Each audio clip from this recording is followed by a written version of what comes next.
chers frères et sœurs en Christ à travers le monde, que Dieu vous bénisse abondamment et puissamment au nom de notre Seigneur et Sauveur Christ Jésus, notre grand, superbement grand, infiniment, superbement excellent, glorieux, magnificent, digne de tous les superlatifs, notre grand Seigneur Jésus-Christ.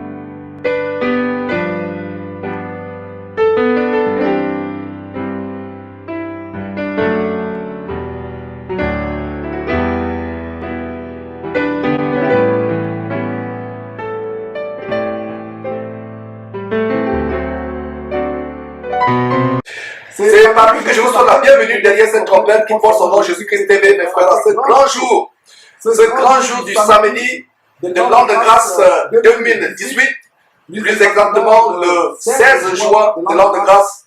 C'est un plaisir de revenir après ces quelques temps d'interruption, quelques semaines d'interruption, mes frères et sœurs. Comme vous le savez, nous avons traversé la tempête, nous avons traversé la fournaise. Les ennemis ont voulu saboter le grand travail que nous faisons derrière cette trompette depuis des années. Mais grâce soit rendue à Dieu qui nous fait toujours triompher en Christ Jésus, afin que nous continuions à proclamer l'infinie grandeur de sa parole merveilleuse et inégalable. Mes frères, c'est une joie d'être de retour avec la continuation, la poursuite de ce grand thème sur le livre de Genèse, pratiquement les mois d'avril, mai, juin et peut-être au-delà seront consacrés à ce livre de tous les commencements, commencement de la vie sur terre, commencement de la race humaine, commencement de la création, commencement du péché et de la rébellion contre Dieu, commencement de la chute de l'homme, commencement du plan de rédemption de l'homme par Jésus-Christ, le Fils de Dieu, le livre de tous les commencements, commencement des abominations sur terre. Donc voilà mes frères, nous avons commencé ce livre et on s'est arrêté avec Abraham, le père de la foi, et on a commencé à voir la vie d'Abraham, les applications dans ces temps de la fin, comment les exemples de foi d'Abraham, ses fautes, ses chutes sont un exemple pour nous dans cette fin de temps. Mes frères, nous avons commencé cette émission, nous allons lever vos de prière. Quoi que ce soit que nous faisons, en pensée ou en parole, nous faisons tout au nom de notre Seigneur et Sauveur Christ Jésus, en rendant par lui des actions de grâce à Dieu, son Père, qui est pareillement notre Père. Mes sœurs, je ne me lasserai pas de vous rappeler de vous couvrir la tête, parce que la femme qui prie la tête non voilée déshonore Dieu au final. Et de même, l'homme qui prie, il y a quelque chose sur la tête, déshonore également Dieu au final. Vous pouvez lire ces choses dans 1 Corinthiens, chapitre 11, à partir du verset 4. Le standard de Dieu par rapport à quiconque, homme ou femme, va dans la prière. Donc, mes sœurs, assurez-vous que vous êtes voilés. Votre chevelure n'est pas un voile, contrairement à ce que les faux pasteurs vous disent. J'ai aimé un commentaire d'une sœur hier. Nous avons publié une série de vidéos hier sur Jésus-Christ TV YouTube pour avertir les croyants locaux de Christ à travers le monde contre les dangers de la secte satanique mormone, Et il y a une vidéo que nous avons postée justement, une caméra cachée qui filme les initiations secrètes, des initiations secrètes à caractère maçonnique qui se passent dans les temples des Mormons. Une caméra cachée d'un ex-membre de cette secte diabolique mormone a filmé cela en 2012 dans l'État de l'Utah aux États-Unis, qui est la capitale mondiale du mormonisme. Ils ont filmé comment il y avait des cérémonies maçonniques avec l'initiation mormone n'est rien d'autre que l'initiation franc-maçonnique. D'ailleurs, Joseph Smith, le fondateur de la secte diabolique mormone, était un franc-maçon notoire. Cet homme qui vivait dans la dévotion sexuelle, mariant plusieurs femmes, qui a tiré sur plusieurs personnes avec un fusil, qui les a même tuées, et qui dit que Jésus était le frère de Lucifer, et qui a fait d'autres abominations terribles, à savoir que les noirs sont noirs parce que dans la création de Dieu, après Adam, ce sont ceux qui ont péché, donc tous les hommes étaient blancs de peau, et les noirs sont devenus noirs parce qu'ils ont péché, et leur couleur, plus vous péchez, plus vous deveniez moins clair, plus fort. Dans les abominations, donc pourquoi je fais cette parenthèse? Il y a une sœur qui a fait un commentaire au bas d'une vidéo qui montre justement cette caméra cachée, qui montre cette abomination franc-maçonnique à l'intérieur de la table. Elle s'est écriée, mais regardez comment ces gens qui adorent Satan se voilent. Les femmes se voilent dans cette temple maçonnique. Dans les sociétés sataniques, les femmes se voilent. Chez les musulmans, les femmes se voilent.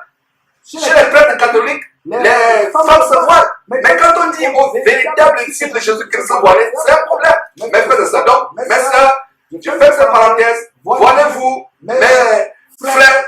Décoiffez-vous, assurez-vous que vous n'avez rien sur la tête. Nous allons commencer donc par ce mot de prière. Éternel Dieu, merci infiniment pour toutes choses.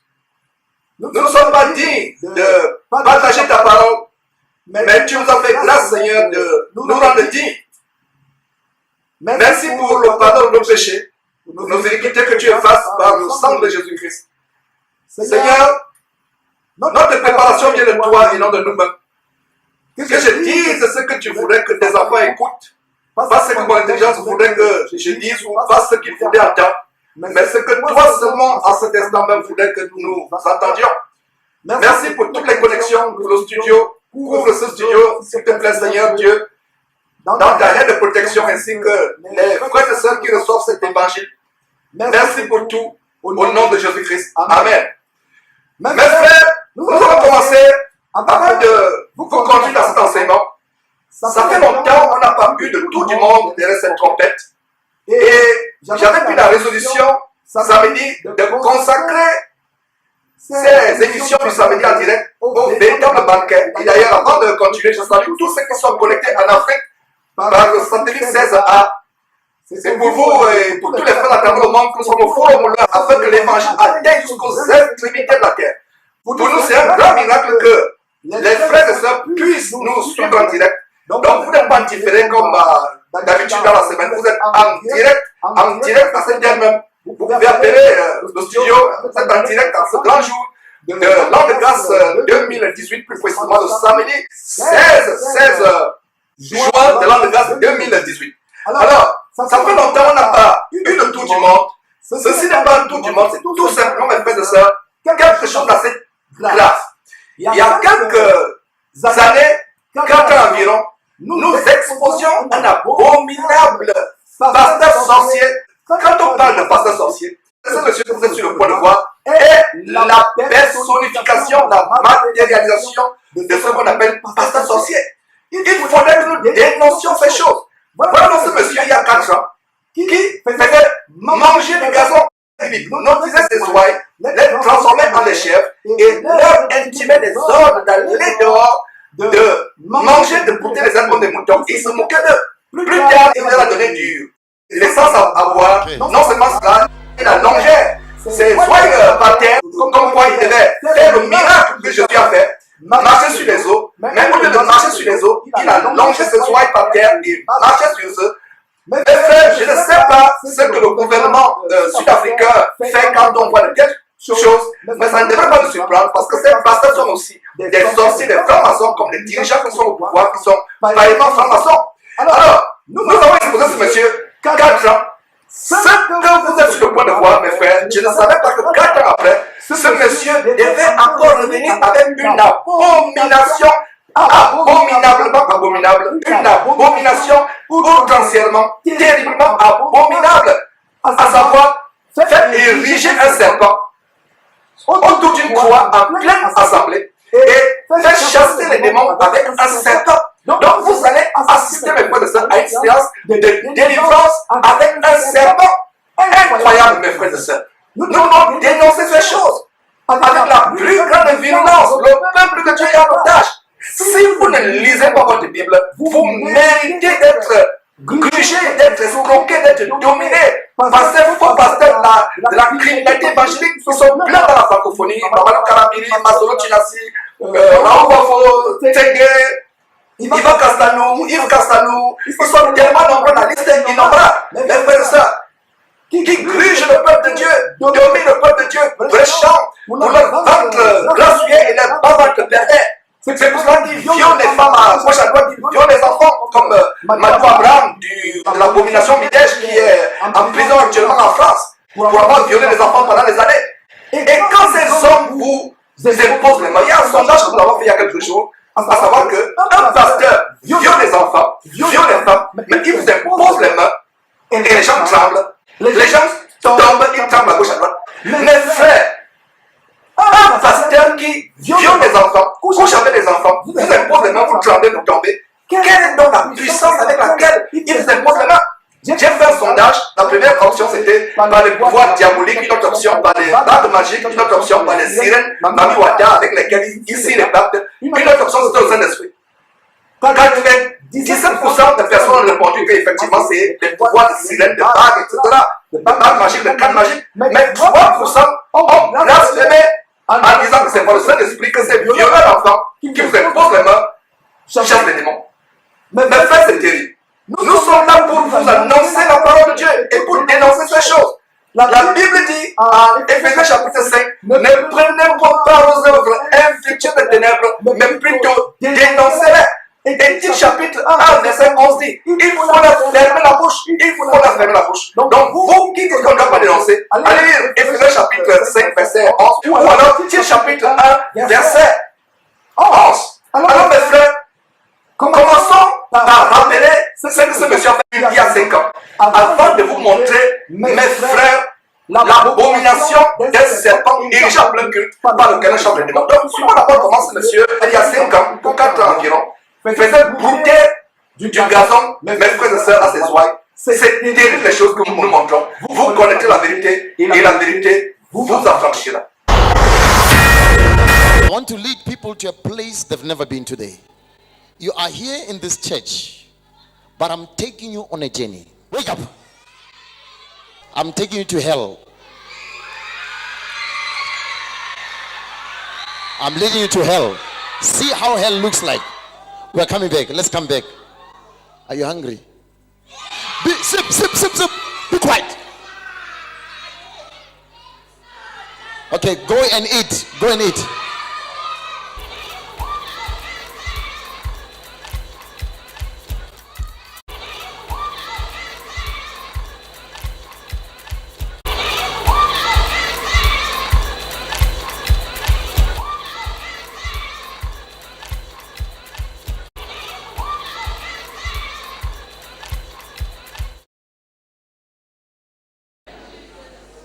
Now, we are supposed to eat the bread. So I'm going to give them food from above. Huh? Wake up! Stand up!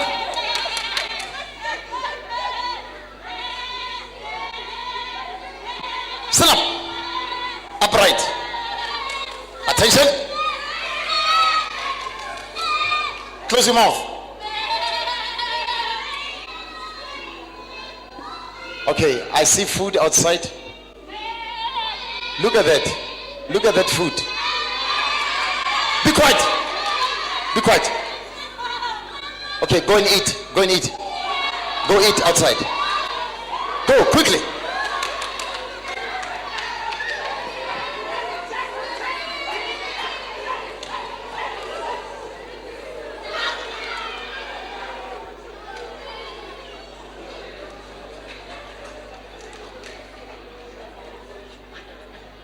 Eat quickly.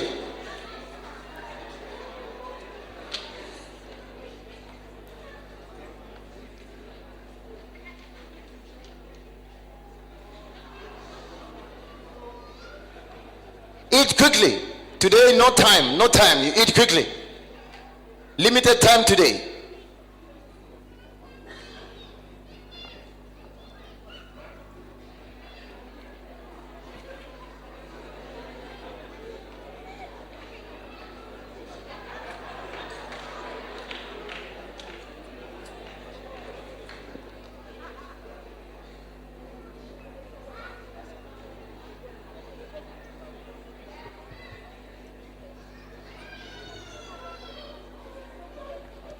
Eat quickly.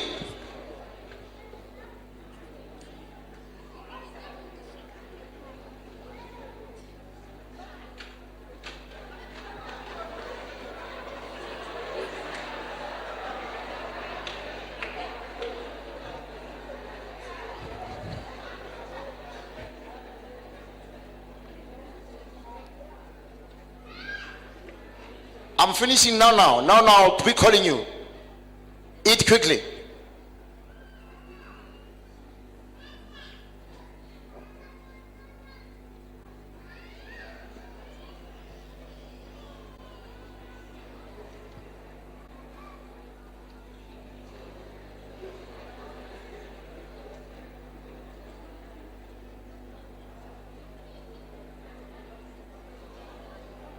Will they die after this? Will we see death? Life. What do we call it? Life. This one eats a lot, eh?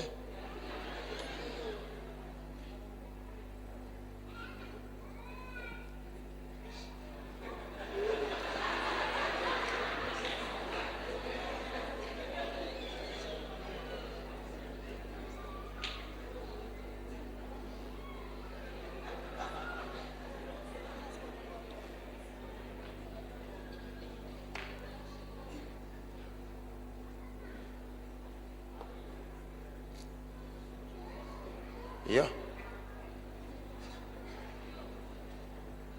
If your husband is there, your wife is there, they're eating life, there will be resurrection.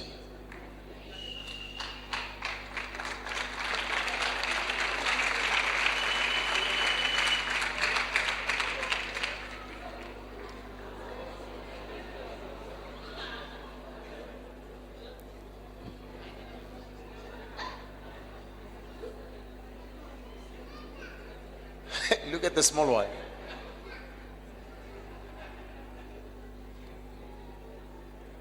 Hey, this man. Sunday school. Look at the mama. Come back. Come back. Quickly, run. Mes frères et sœurs, voilà donc cette séance d'hypnotisation, de transformation en mouton en chef, il y a 4 ans, ce que ce monsieur a fait il y a 4 ans. Donc, il y a une autre séquence qu'on va vous montrer. Toujours dans ce temple diabolique, la séquence qui va suivre, et vous avez suivi en début de séquence, comme il dit, il vous conduit en enfer. Il vous invite, je vous invite en enfer, je vous conduis en enfer. Quand nous disions que c'est des véritables temps de concentration qui mènent en enfer, les gens ne comprennent pas. Lui-même il dit, je vous conduis en enfer. I'm taking you to hell. I'm taking you to hell. I'm taking you to hell. Voilà au moins un pasteur qui est honnête.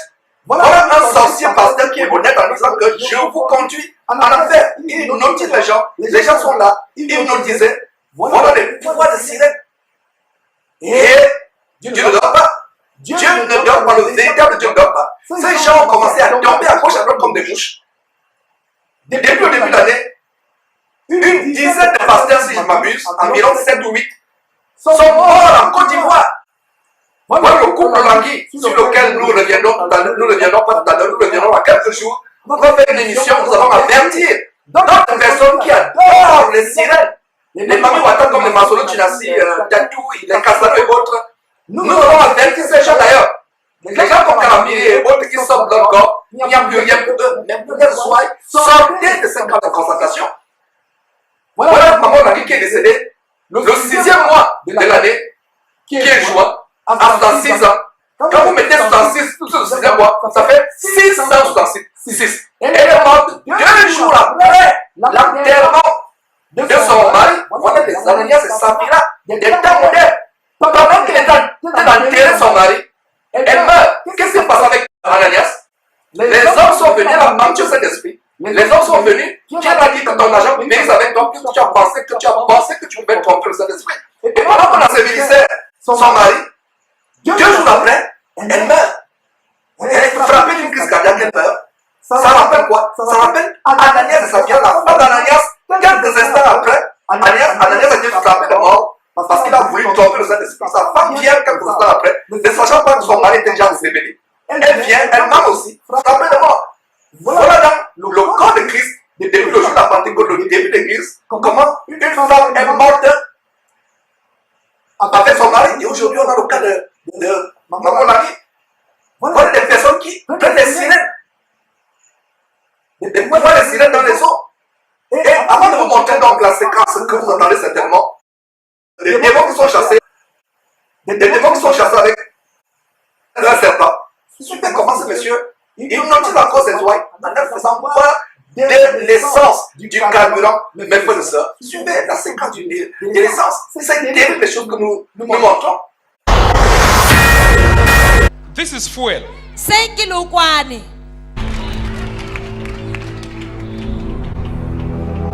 Ita tuka ka bonako.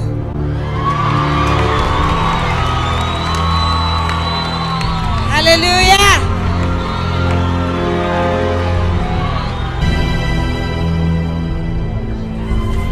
So I'm turning it into a pineapple juice. Ke fetela go nna pineapple juice. I'm turning it into pineapple. Ke fetela go nna Juice. pineapple juice. The word is upon it. Lefoko le godimo ga yone. How is it? There's a lot of fumes, Uh-huh. but I don't have any side effect.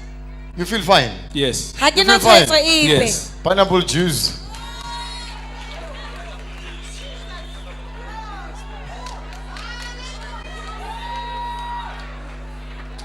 Liberty. Tokologo. Liberty. Tokologo. Liberty. Heaven. You feel okay. I feel okay. You feel nice. Very nice. You feel nice. Ke Very ikutlwa nice ke le man of God. monate. O monna You are a tumelo. man of faith. O monna Amen. tumelo. Lefoko la me le tla Amen. dirang. Ow. You want to drink pineapple juice? Okay.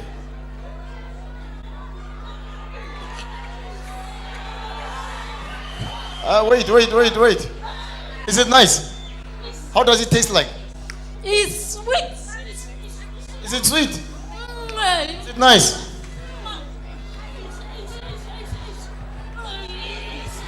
How is it? How is it? Is it nice? Is it nice? Huh?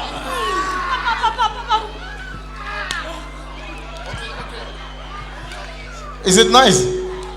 Oh, man of God, you want to taste?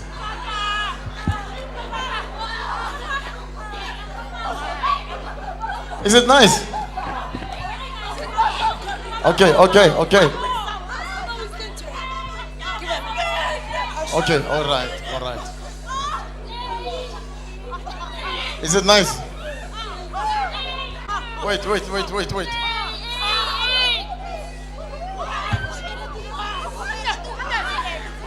Ah, it's finished. Oh, it's finished.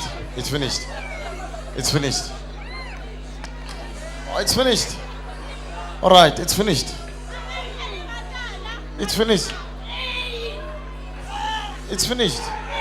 Go siame It's over. fedile. It's finished. You wanted the container. It's finished. Is it nice? Ai monate. Yeah? Ma, yeah, Papa, it's a malimati, Limonade. Okay, only those who drink it come. Only those who drink it. Only those who drink it. How does it taste like? It's sweet. Papa, ke ayen pruya morabon. How does it taste like?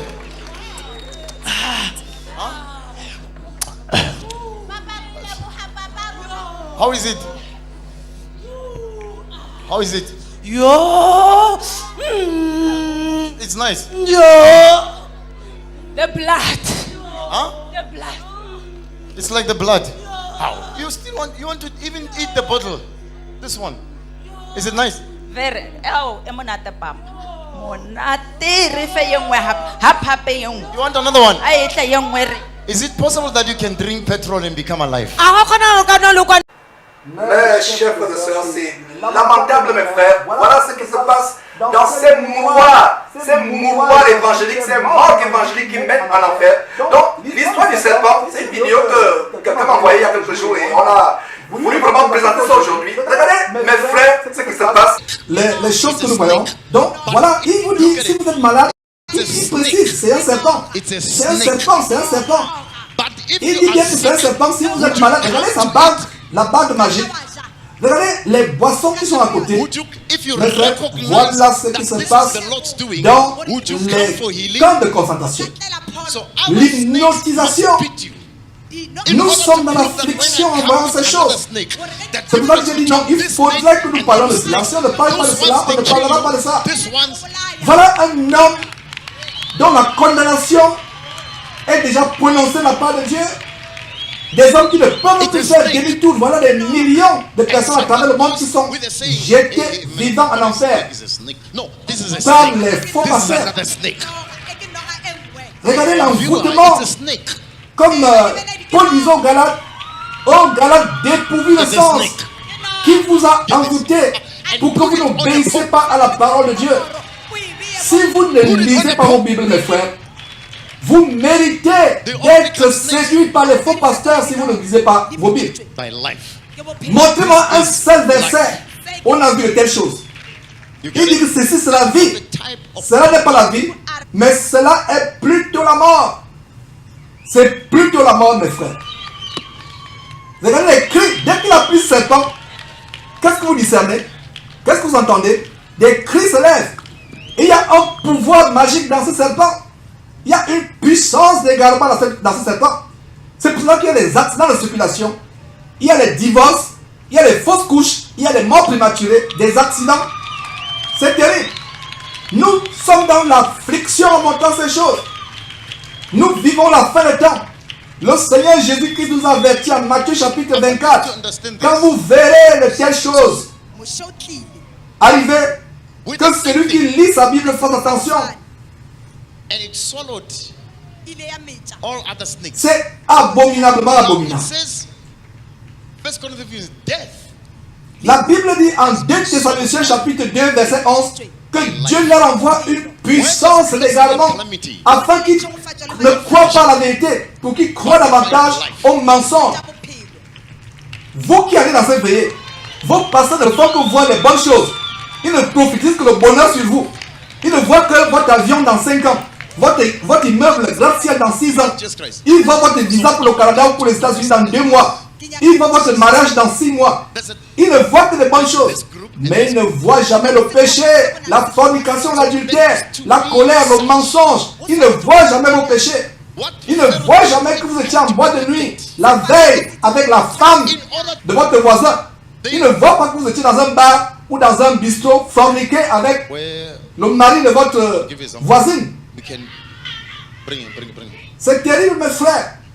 Regardez les cris, regardez la puissance diabolique qui se manifeste dans la salle. Et les chrétiens mal affermis vont attribuer cela au Saint-Esprit. Quelle abomination! Et voilà des choses terribles qui vous vendent. Regardez la boisson qu'il a à côté. Allez suivre l'émission de Béanzin, vous allez comprendre comment ces gens vont chez les marabouts leur disent d'écraser, de faire sécher les excréments qui sont là-dedans, de faire sécher, de saupoudrer. Et quand ils vous font boire cela, voilà les manifestations. Allez sur l'émission de Béanzin, les pouvoirs magiques. Nous n'allons pas nous fatiguer de dénoncer ces choses. Écoutez les cris qui jaillissent de la salle, la puissance d'envoûtement. Et vous allez dire que c'est le Saint-Esprit. Quelle Bible lisez-vous? Montrez-moi une seule Bible véritable qui montre de telles choses. Que quand la puissance vient se manifester, les gens roulaient par terre comme des serpents. Regardez les esprits de serpents qui se manifestent. Ces serpents qui se contorsionnent, c'est la même chose qui se passe dans l'esprit entier dans ces gens. Et ils se contorsionnent justement comme des serpents. Peuple de Dieu, où est votre discernement? Avez-vous les yeux pour voir les abominations dans cette fin de temps? C'est terrible, mes frères et sœurs. Nous devons montrer ces choses. Regardez, il a dit, amenez ces gens, bring them, amenez-les. Et les gens se battent. Il y a un véritable combat. Et voilà la coupe qu'il a, la coupe d'une potion, d'une mixture avec des choses fécales. La puissance d'envoûtement. Voilà les gens qui sont en transe. Mes frères et sœurs, cela nous fait mal. Cela nous fait mal. Il n'est pas seul. Ces gens comme Daniel Osogo sont la punition de Dieu pour ceux qui disent que nous jugeons, pour ceux qui disent que laissez-la faire. Regardez, il a dit, amenez-les. Voilà les gens qui sont amenés en captivité. Délivrez-vous du filet des oiseleurs. Imagine if Délivrez-vous du filet de ces gens. you're preaching the gospel. Il parle de prêcher l'évangile. Quel évangile? L'évangile de la mort avec sa bague magnétisée. Bring them. Sortez du filet de ces gens. Ils sont nombreux dans la francophonie. Ils ne sont pas seuls. Karambiri, Mamadou, Masolo Tunasi, Raoul Wafo, Ntenge. Vous entendez leur nom tous les jours. Il y a une personne qui me disait, nous sommes fatigués d'entendre leur nom. Passe à autre chose, Georges. Je lui ai répondu en disant que toi tu es fatigué, ne sois pas égoïste. Les autres ne sont pas fatigués. Why are you moving? Oh, look. Voilà maintenant un démon qui se manifeste justement comme le serpent. Et il demande à la femme, pourquoi tu te contorsionnes comme cela? Et il se moque même d'elle, alors que c'est l'esprit de serpent qui fait que la femme se contorsionne exactement comme le serpent. Voilà, on essaie de couvrir maintenant cette femme avec un pain. Pourquoi vous la couvrez encore? Pourquoi vous couvrez encore les parties intimes de ces gens? C'est ça les rempli des femmes ayant la mise de prostituée avec les faux cheveux sur la tête. The old thing. Les pantalons serrés, les robes serrées, les robes moulantes qui montrent la femme. Et on dit encore couvrir. Pourquoi vous couvrez encore? Regardez, dès qu'il a pris le serpent, qu'est-ce que vous discernez? Des cris, une hystérie collective. Amen. Voilà, dès qu'il a pris le serpent, la personne s'évanouit.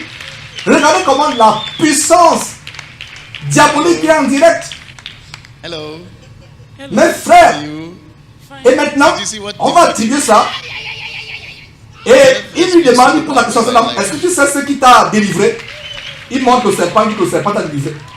Hey, you. Jésus qui s'est remplacé par un serpent dans la Bible. Qu'est-ce qui symbolise le serpent depuis le premier livre de la Bible, Genèse, qu'on va étudier dans quelques instants? C'est le serpent. Le tentateur, c'est le serpent. Apocalypse chapitre 12 parle du dragon ancien, du serpent ancien. Regardez, dès qu'il soulève ce serpent, regardez les trans, l'esprit d'envoûtement. Voilà les personnes qui livrent à Satan selon le pacte qu'il a fait avec Satan. Satan lui a dit, apporte-moi des âmes, Thank you, Jesus. je te donnerai la gloire, la richesse pour un temps. Mes frères, c'est tellement terrible. Quand nous parlons d'abomination, abominablement abominable, voilà, parce qu'il n'y a pas d'autre mot pour expliquer cela. This is what is happening. You have. C'est Let me terrible. show you. Comment on peut être dans la joie en regardant ces choses? Son. When you are a son, you do what the father is doing, and nothing can come. Regardez, il parle d'une autre God is there to show himself. dimension, de notre niveau. Get it, ne? So just take this. Et qu'est-ce qu'il a fait manger? Qu'est-ce que cet homme fait? Il a fait manger. Regardez comment la femme se tord de douleur après avoir avalé cette mixture. Est-ce la chair humaine? Qu'est-ce qu'il a fait manger? Oh Seigneur! Qu'est-ce qu'il a fait manger, boire? Yes, God is with you. Jésus disait, quand vous allez voir l'abomination de la désolation établie dans le lieu où il ne doit pas être, donc où elle ne doit pas être, sachez que c'est la fin. Regardez, dès qu'on donne la mixture, regardez comment la personne se débat. Elle ne voulait pas manger, mais on force de manger. La personne se débat. Mes frères et sœurs, c'est terrible. Les choses que nous voyons, nous devons montrer ces choses. C'est terrible. Sortez du filet des oiseleurs. Fuyez, fuyez, fuyez, fuyez. Fuyez. C'est pas une mission diabolique d'Alain Patrick Thierry qui dit allô, le ciel est ouvert. C'est plutôt allô, l'enfer est ouvert. Sortez, sortez, sortez, mes frères. Sortez, je vous en supplie. Just eat. Oh, Jago dit Libérez-vous de ces hommes. Détalez, fuyez. C'est le message, il n'y a pas d'autre message. En même temps que nous vous amenons à l'évangile de Christ, en même temps nous vous en supplions, fuyez de tels hommes. Fuyez, fuyez, fuyez, fuyez pour votre vie. Ces gens vous entraînent en enfer. Lui-même, il a dit au début de la séquence, de la vidéo où il faisait brouter le gazon à ses chèvres, il a dit, je vous conduis, suivez-moi en voyage, je vous conduis en enfer. Oh, peuple de Dieu, est-ce à ce point que vous êtes aveuglés? Est-ce à ce point que vous êtes envoûtés? Mes frères et sœurs, sortez de ces choses. Sortez, sortez, sortez, sortez. Fuyez pour votre vie. Fuyez, fuyez, fuyez, fuyez, fuyez. Fuyez pour votre vie. Ne prenez pas part aux œuvres infructueuses des ténèbres. Si toi qui m'écoutes actuellement, tu as été dans une salle où quelqu'un soi-disant reçoit le Saint-Esprit et se met à crier, répands-toi avec l'âne. Regardez les serpents que vous avez vus. Quelle est la différence avec les serpents de Papa Florian? Quelle est la différence avec les serpents de Papa Florian? C'est la même chose. Et vous voyez les mêmes bouteilles qui étaient dans la salle où Papa Florian vendait ses mixtures abominables, où il a mis le sang de Jésus aux enchères, où quelqu'un a acheté à 2 millions, environ 4 000 dollars, 2 millions de francs CFA, environ 4 000 dollars, il a acheté le sang de Jésus infect. Mes frères, c'était les choses que nous voulions vous montrer. On va marquer une pause. Et, mes frères, commençons avec notre enseignement. J'ai vraiment l'appel à mon dans ces choses. Et Jésus a annoncé que quand vous verrez ces choses accomplir, sachez que l'heure est grande et c'est terrible, c'est terrible. Mes frères, vous connaissez la vérité vous affranchira. Nous revenons après quelques instants, commencer véritablement notre enseignement. Ne manquez pas de vous abonner à notre chaîne YouTube Jésus-Christ TV, en cliquant sur le bouton s'abonner, juste au bas de la fenêtre de cette vidéo. Ainsi, vous recevrez automatiquement nos nouvelles vidéos, et vous ne raterez aucune. Vous connaîtrez la vérité et la vérité vous affranchira. Jean 8, 32.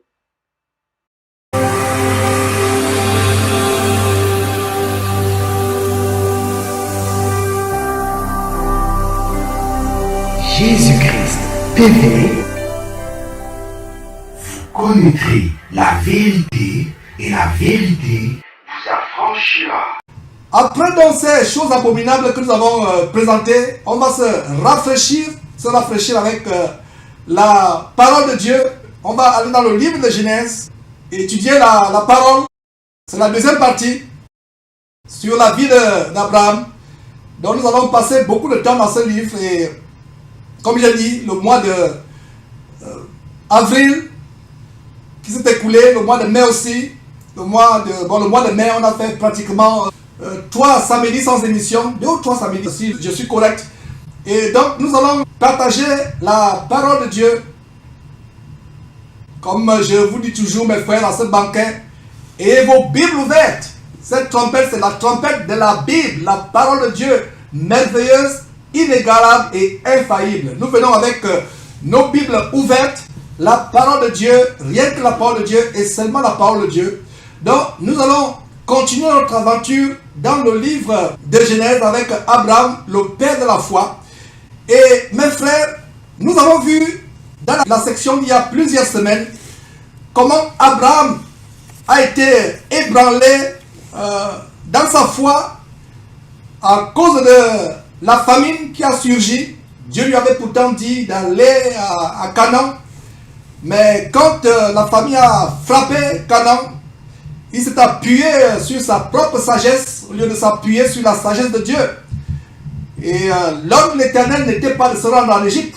Et comme j'ai dit, il peut arriver que vous êtes dans la détresse, dans les problèmes financiers, dans la maladie, et vous prenez une décision qui est influencée par la chair, par la faiblesse, et vous ratez le plan de Dieu, Donc, Abraham, au lieu de rester à Canaan, comme Élie était resté dans le lieu où il était malgré la famine, et c'est Dieu qui le dirigeait, c'est Dieu qui l'a protégé dans la famine. Et on a vu dans l'émission passée les conséquences de cet acte d'Abraham qui subsiste jusqu'à ce jour.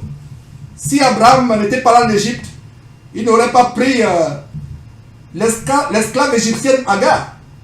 Et s'il n'avait pas pris l'esclave égyptienne Agar, il n'y aurait pas d'Ismaël. Parce que plus tard, il a commis l'adultère avec cette femme sous instigation, sous ordre de sa femme, Sarah, qui lui a dit de commettre l'adultère, et il est tombé dans ce piège. Vous voyez, mes frères, c'est terrible quand vous avez une femme qui n'a pas la même conviction, la même foi que vous. Et pour vous, jeunes gens qui ne sont pas encore mariés, le conseil que je vous donne avant de vous marier, vraiment demandez à Dieu si c'est une partenaire qui va vous soutenir dans votre marche avec Dieu.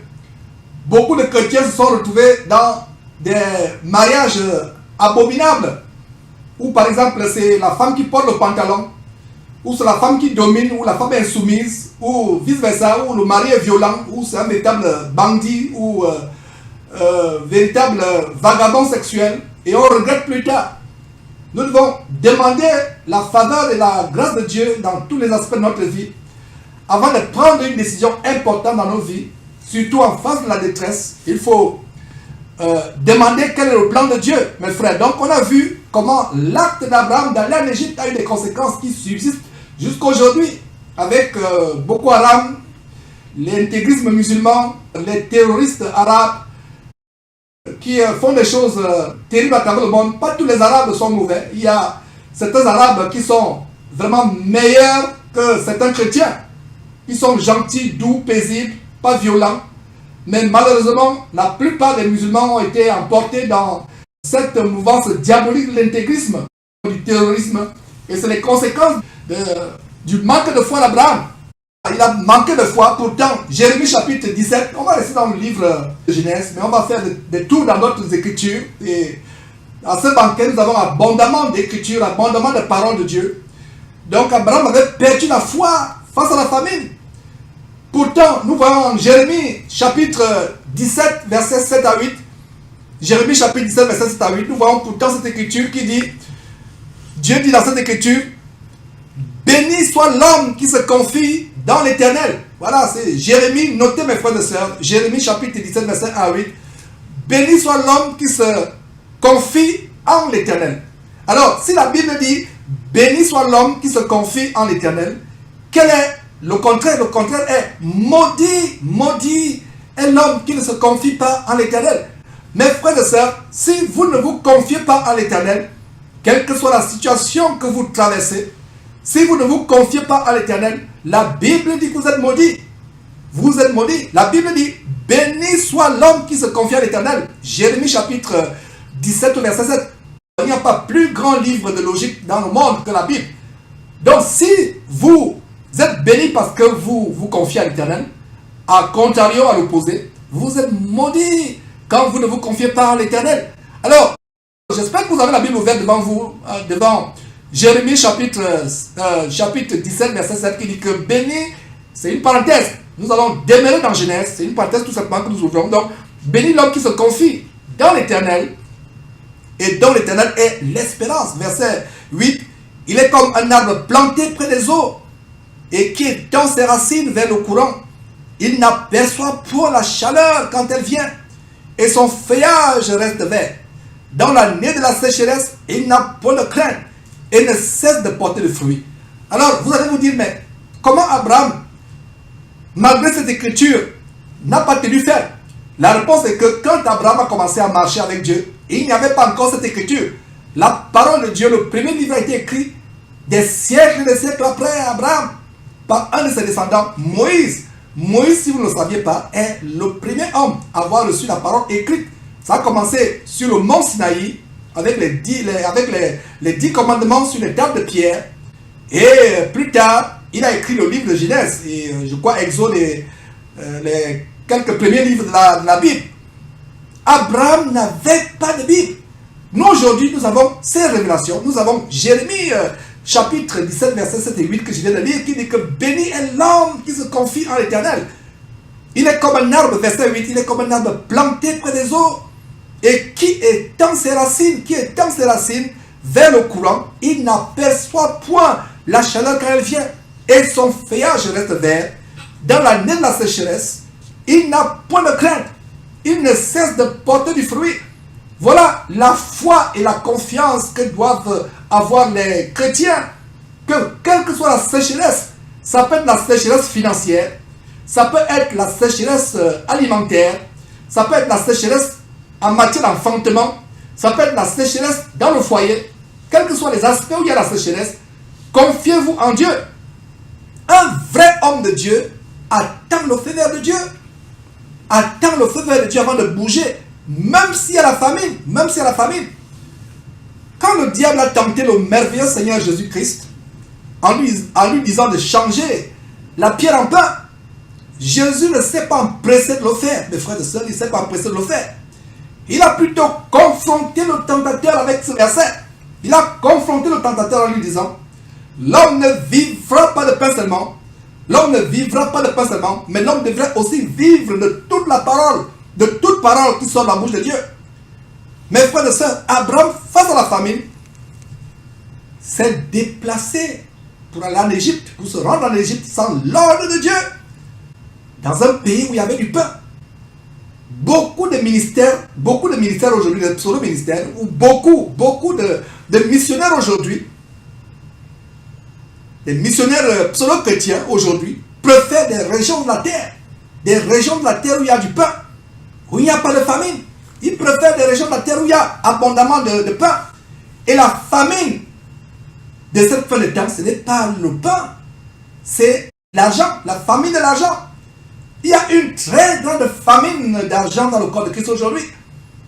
Ces hommes qui font des croisades à travers le monde, ils ne font pas des croisades dans les régions reculées de la terre. Ils ne vont pas dans les villages au fond d'Abidjan. Parce que là-bas, il n'y a pas de billets d'euros, des billets de banque. Ils vont choisir des pays comme les États-Unis, le Canada, la France, la Suisse, l'Australie et les pays où il y a de l'argent. Ils se déplacent en fonction des besoins de faim. Et la faim, mes frères et sœurs, c'est la faim d'argent dans cette fin de temps. Ce n'est pas la famine au temps d'Abraham quand il s'est rendu en Égypte. La famine de Canaan, aujourd'hui, c'est la famine en matière d'argent. Les gens sont plus assoiffés, plus affamés. De l'euro, du dollar, sont plus affamés. Donc, quand la famine survient, beaucoup de chrétiens préfèrent se rendre en Égypte. Et l'Égypte existe jusqu'aujourd'hui. Tournez le regard vers ceux qui font la franc-maçonnerie que nous exposons tous les jours. Même les pasteurs s'en rendent en Égypte. Ils joignent les loges franc-maçonniques pour fuir la pauvreté. Il y a un qui est venu derrière Jésus-Christ, Alain Patrick Tsengue, qui a dit que je me suis juré à moi-même de ne jamais mourir pauvre. Je suis né dans une famille pauvre, alors je dois tout faire pour être riche. Alors, jusqu'à vendre leurs âmes. La Bible dit en 1 Timothée chapitre 6, l'amour de l'argent est la racine de tous les maux. Quelques-uns en étant possédés, il y a un démon qui est derrière l'amour de l'argent, qui possède les gens. Quand vous êtes possédé, vous vous jetez vous-même dans bien des tourments, vous vous éloignez de la foi. Vous faites naufrage par rapport à la foi. Voilà. Quand la famine survient, beaucoup de chrétiens se rendent en Égypte. Que ce soit les loges maçonniques, où il y a tous les symboles de l'Égypte, les pyramides, les incantations qui tirent leur origine dans l'Égypte.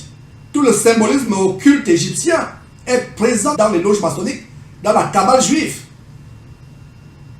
Les juifs aujourd'hui qui font la Kabbale, ma conviction, je peux me tromper, mais ma conviction c'est que ils ont pris ces choses durant leur séjour en Égypte. La Bible dit n'imitez pas les voies des nations. Mais quand ils ont séjourné pendant des années en Égypte, ils en sont sortis avec les mystères égyptiens. Aujourd'hui, nous avons la Kabbale juive, que c'est un faux pasteur comme Masolo Kinassi et autres pratiquent malheureusement. Alors, quand la famille survient, mon frère ne soit pas tenté d'aller en Égypte. Mon frère chrétien, ma sœur chrétienne, ne soit pas tenté d'entrer en Égypte. Tu vas me dire, mais Georges, comment je vais entrer en Égypte? Beaucoup de chrétiens aujourd'hui joignent les loges maçonniques, la franc-maçonnerie, la magie, la sorcellerie, pour avoir des promotions au boulot. Il faut qu'ils joignent des cercles comme le Lions Club. Moi-même, j'étais tenté au point où je me suis retrouvé un jour dans une réunion du Rotary Club, parce que je voulais avoir des contacts, et à l'université, on me dit non, c'est pas mauvais. C'est juste pour faire le networking. Networking, c'est les contacts, pour avoir un carnet d'adresse fourni, pour avoir les contacts. C'est le networking, il n'y a pas de mal à cela. Beaucoup de chrétiens, quand ils ont la famine, sur le plan de l'emploi, ils ne trouvent pas l'emploi, il y a la sécheresse par rapport à l'emploi.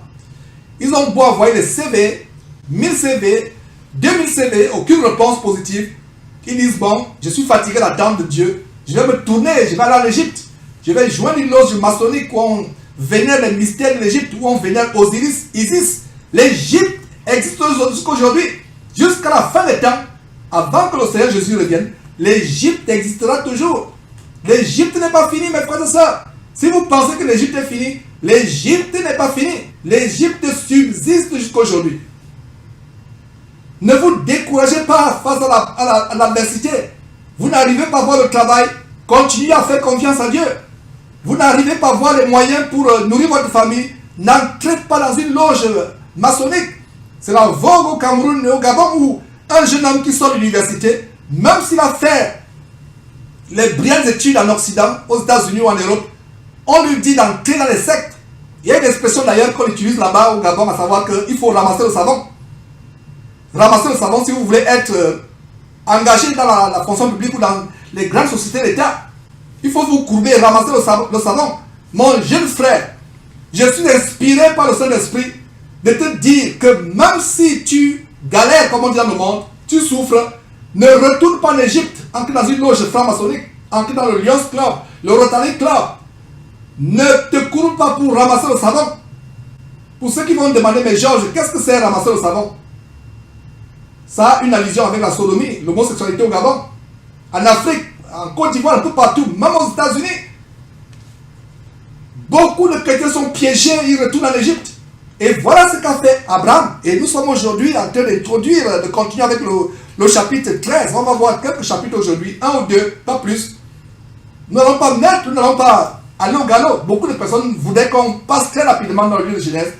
Le livre de Genèse, c'est le livre du commencement. On va mettre beaucoup de temps dans le livre de Genèse. Même ça nous prend 2 mois, pas de problème. 3 mois, il n'y a pas de problème. Nous nous laissons guider par Dieu et non par nos émotions. Donc, mon jeune frère, ma jeune soeur, quand la famine, la sécheresse surgissent, la famine et la sécheresse de l'emploi, des finances, ne va pas en Égypte, n'entre pas dans une loge maçonnique, n'entre pas dans la franc-maçonnerie. Attends Dieu, supporte. Ne fais pas comme ces chrétiens ou ces faux pasteurs qui vont en Égypte pour remplir leur ministère, pour remplir leur soi-disant église, qui sont des camps de concentration qui mènent en enfer. Le diable viendra tenter plusieurs personnes en te disant, va dans telle dénomination, là-bas il y a plus d'argent, il y a plus de promotion, va dans telle église entre guillemets, là-bas pour te trouver le travail, va à ICC, il y a beaucoup d'argent là-bas, ils peuvent te trouver le travail, ils peuvent te loger, te trouver une maison, ils peuvent te donner une voiture. Si tu entres dans le programme des stars là-bas, ils peuvent te rendre riche. Va rejoindre l'évangile diabolique, la prospérité. Voilà, il y a des églises abominables qui ont des noms tels que la souffrance va finir, ou soyez riches, etc. Vous avez vu la vidéo que vous avez montrée sur le Midas, une secte qui a surgi au Cameroun, qui a grugé les milliers de personnes. Il ne leur restait plus que les yeux pour pleurer. Pourquoi? L'amour de l'argent, l'amour de vouloir s'enrichir. Attendez le temps de Dieu. Il y a des chrétiens donc qui font le vagabondage d'église en église, en cherchant les églises entre guillemets. En fait, ce ne sont que des morgues évangéliques, comme on vient de vous montrer avec les séquences de Daniel Losogo, cet occultiste faux pasteur sud-africain, qui fait des délivrances, chasser les démons avec un serpent. C'est des morgues évangéliques. Ne succombez pas à la tentation. Voilà le premier message d'aujourd'hui. Comme nous poursuivons avec l'étude de Genèse et avec la vie d'Abraham, le père de la foi. Abraham a perdu la foi à un moment parce qu'il y avait la famine et il s'est rendu en Égypte. Dans cette fin de temps, beaucoup de chrétiens perdent la foi et se retrouvent en Égypte. Même des chrétiens qui ont commencé à marcher avec nous dans la sanctification, créant Dieu. Les sœurs qui ont commencé à s'habiller correctement, à se détacher du monde, elles retournent en Égypte utiliser les produits cosmétiques parce qu'elles veulent trouver un boulot ou un mari. Ma soeur, ne retourne pas en Égypte utiliser les produits cosmétiques parce que tu veux trouver un meilleur boulot ou un mari. Ne fais pas comme Abraham. Regardez, allez suivre l'émission précédente, les 2 premières émissions, allez les suivre. Les conséquences du manque de foi d'Abraham qui subsiste qu'aujourd'hui. Dès qu'il arrive en Égypte, première chose, il pêche en disant, ce n'est pas ma femme, c'est ma soeur. Dès que vous vous retournez pour aller en Égypte, le péché vous attend aux portes de l'Égypte. Et peut-être toi, ma soeur qui m'écoute, toi, mon frère qui m'écoute, dès que tu retournes à ta vie passée, dès que tu retournes à ce que tu as vomi, le péché t'attend à la porte. Il t'accueille les bras ouverts. Et ta condition sera pire. Résister à la tentation de retourner en Égypte. Il y a beaucoup d'aspects de l'Égypte. Les loges maçonniques, les produits cosmétiques, la vie du monde. L'Égypte, tout en Abraham, c'était la personnification de tout ce qui est mondain. Et l'Égypte subsiste aujourd'hui.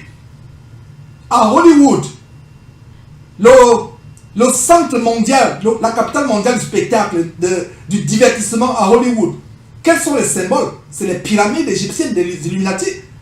Las Vegas, qu'on appelle Sin City, la ville du péché à Las Vegas, il y a une pyramide bien érigée. Allez à Paris, vous avez une pyramide sous forme de la tour Eiffel. C'est une pyramide. Allez à Washington, les grandes villes. Vous avez à Washington, vous avez le pylône qui est aussi à la place Saint-Pierre. Le pylône qui représente un sexe mâle érigé. Ces pylônes viennent de l'Égypte.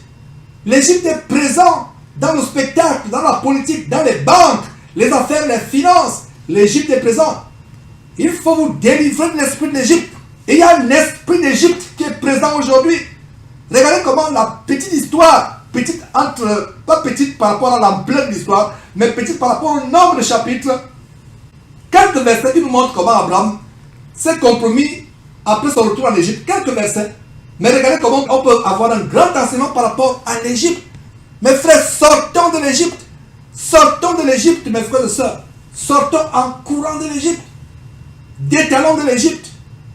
Il y a beaucoup d'aspects de l'Égypte. Une sœur qui a décidé de marcher dans la sanctification, qui retourne mettre les hauts talons, qui retourne mettre le rouge à lèvres, les faux cheveux qui viennent de l'Inde, parce qu'elle veut ressembler au monde. C'est l'Égypte. Allez faire vos recherches. Les produits cosmétiques viennent de l'Égypte. Ça a commencé là-bas. Mes frères, ne succombez pas à cette tentation. Parce qu'on a beaucoup de problèmes quand on se rend en Égypte. On a beaucoup de problèmes. Vous avez l'impression que vous allez trouver la solution. Vous avez l'impression qu'en allant en Égypte, vous allez trouver un travail, vous aurez du pain à manger, vous aurez de l'argent, plus d'argent, vous aurez une femme ou un mari, mais vous aurez plus de problèmes. On sera amené à mentir. On sera amené à mentir, à faire des choses terribles. Quand on va en Égypte, faites attention, l'Égypte est un piège. L'Égypte, c'est un grand piège, mes frères et sœurs. Jésus-Christ TV, vous connaîtrez la vérité et la vérité vous affranchira. Mes frères, comme je disais, quand on se rend en Égypte, on rencontre beaucoup de problèmes. On sera amené à mentir comme Abraham, à mentir sur sa femme. On sera amené à se compromettre, à faire des faux rapports, à compromettre, à souiller sa conscience, à perdre sa conscience pour du pain, ou pour un emploi, ou pour de l'argent, ou pour un mari, ou pour une femme. Alors, tournons nos Bibles dans Genèse chapitre 13, verset 10. Là, on s'est arrêté. On va continuer, on va examiner quelques versets aujourd'hui, mes frères. Genèse chapitre 13, on s'est arrêté au verset 9 la dernière fois. Maintenant, verset 10. Lot leva les yeux, parce que qu'est-ce qui s'est passé? La séance passée, la séquence passée, il y a une querelle, une dispute entre Abraham et son neveu Lot. Alors, au verset 9, Abraham lui a dit: tout le pays n'est-il pas devant toi? C'est pas toi l'homme de moi. Si tu vas à gauche, j'irai à droite. Si tu vas à droite, j'irai à gauche. Donc, regardez le cas d'un grand homme qui avait reçu la révélation de Dieu, qui était l'oncle de Lot. Il n'a pas abusé de sa position d'autorité pour dire: voilà, je pense qu'il va choisir en premier. Et il s'est humilié au point de laisser son neveu choisir en premier. Il a dit: choisis ce que bon te semble. Si tu décides de prendre la gauche, moi j'irai à droite. Si tu décides de prendre la droite, moi j'irai à gauche. Si tu décides d'aller au nord, moi j'irai au sud. Choisis. Et on va voir comment Lot a choisi selon la chair. Selon la chair. Alors, le verset 10 dit ceci: Lot leva les yeux et vit toute la plaine du Jourdain qui était entièrement arrosée. Lot a vu cela, il a choisi selon la chair.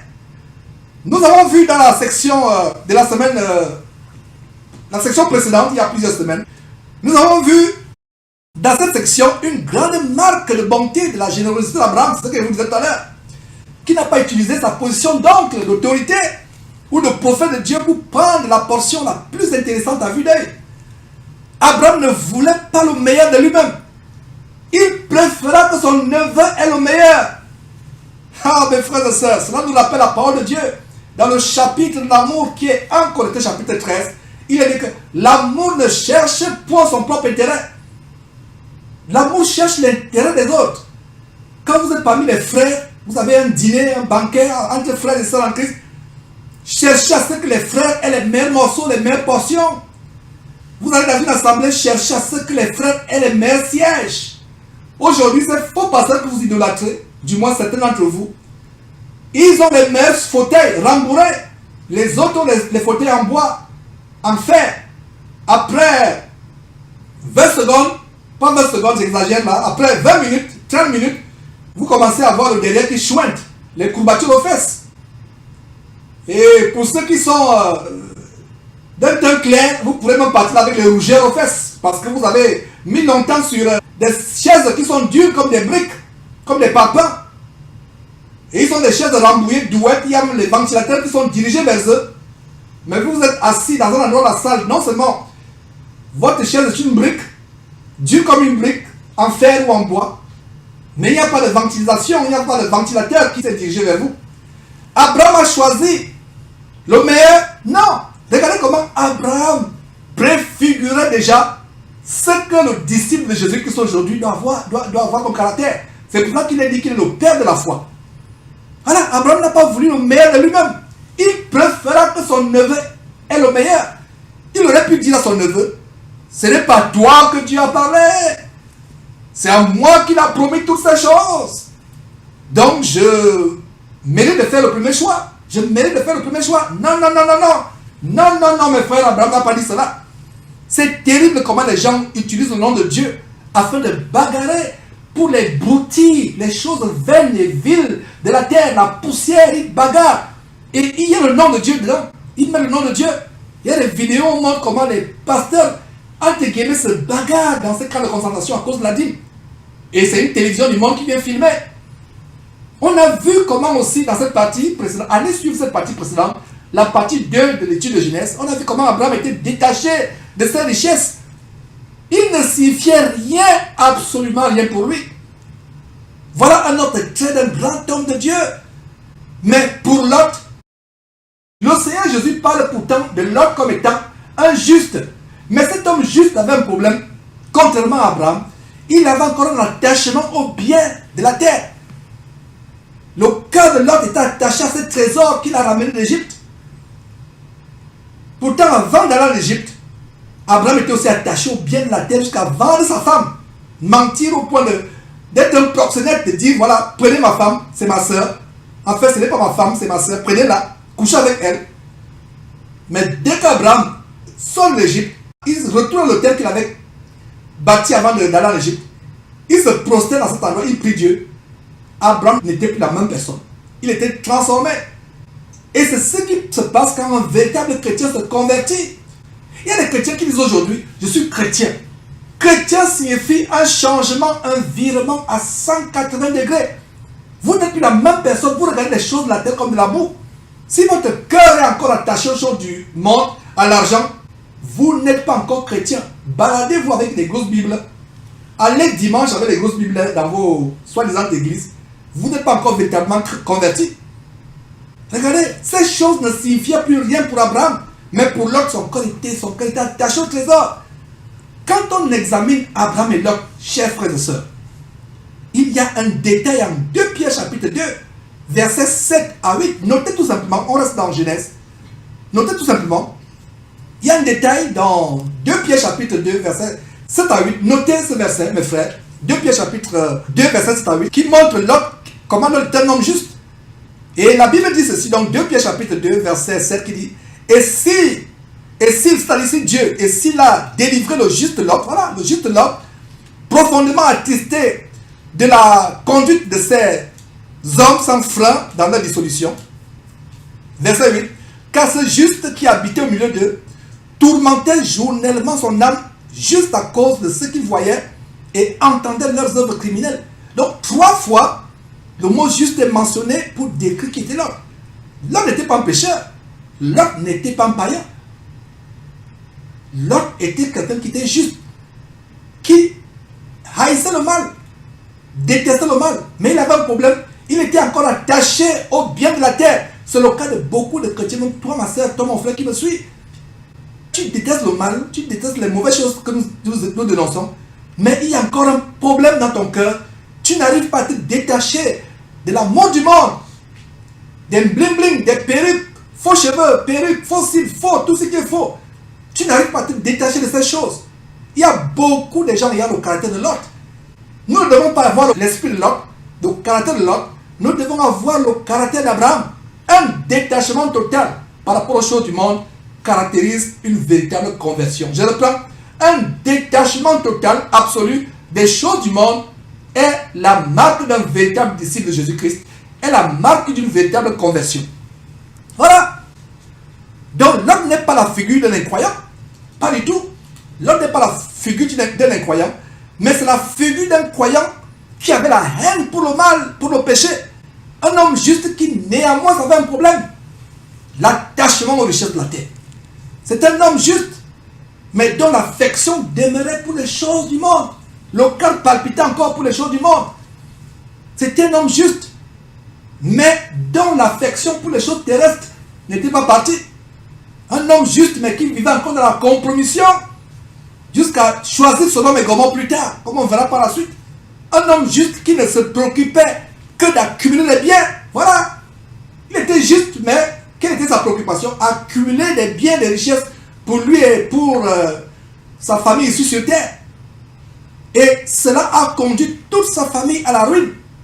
On va voir comment l'homme en un jour a tout perdu. Même ses filles qui étaient mariées, ses gens sont morts, toute sa richesse. Au point où il s'est retrouvé dans une caverne. C'est dans une caverne que ces deux filles, qui avaient en elles aussi l'esprit de Sodome et de Gomorrhe, ont décidé de commettre l'inceste avec lui. Mais Abraham avait une toute autre attitude, mes frères et sœurs.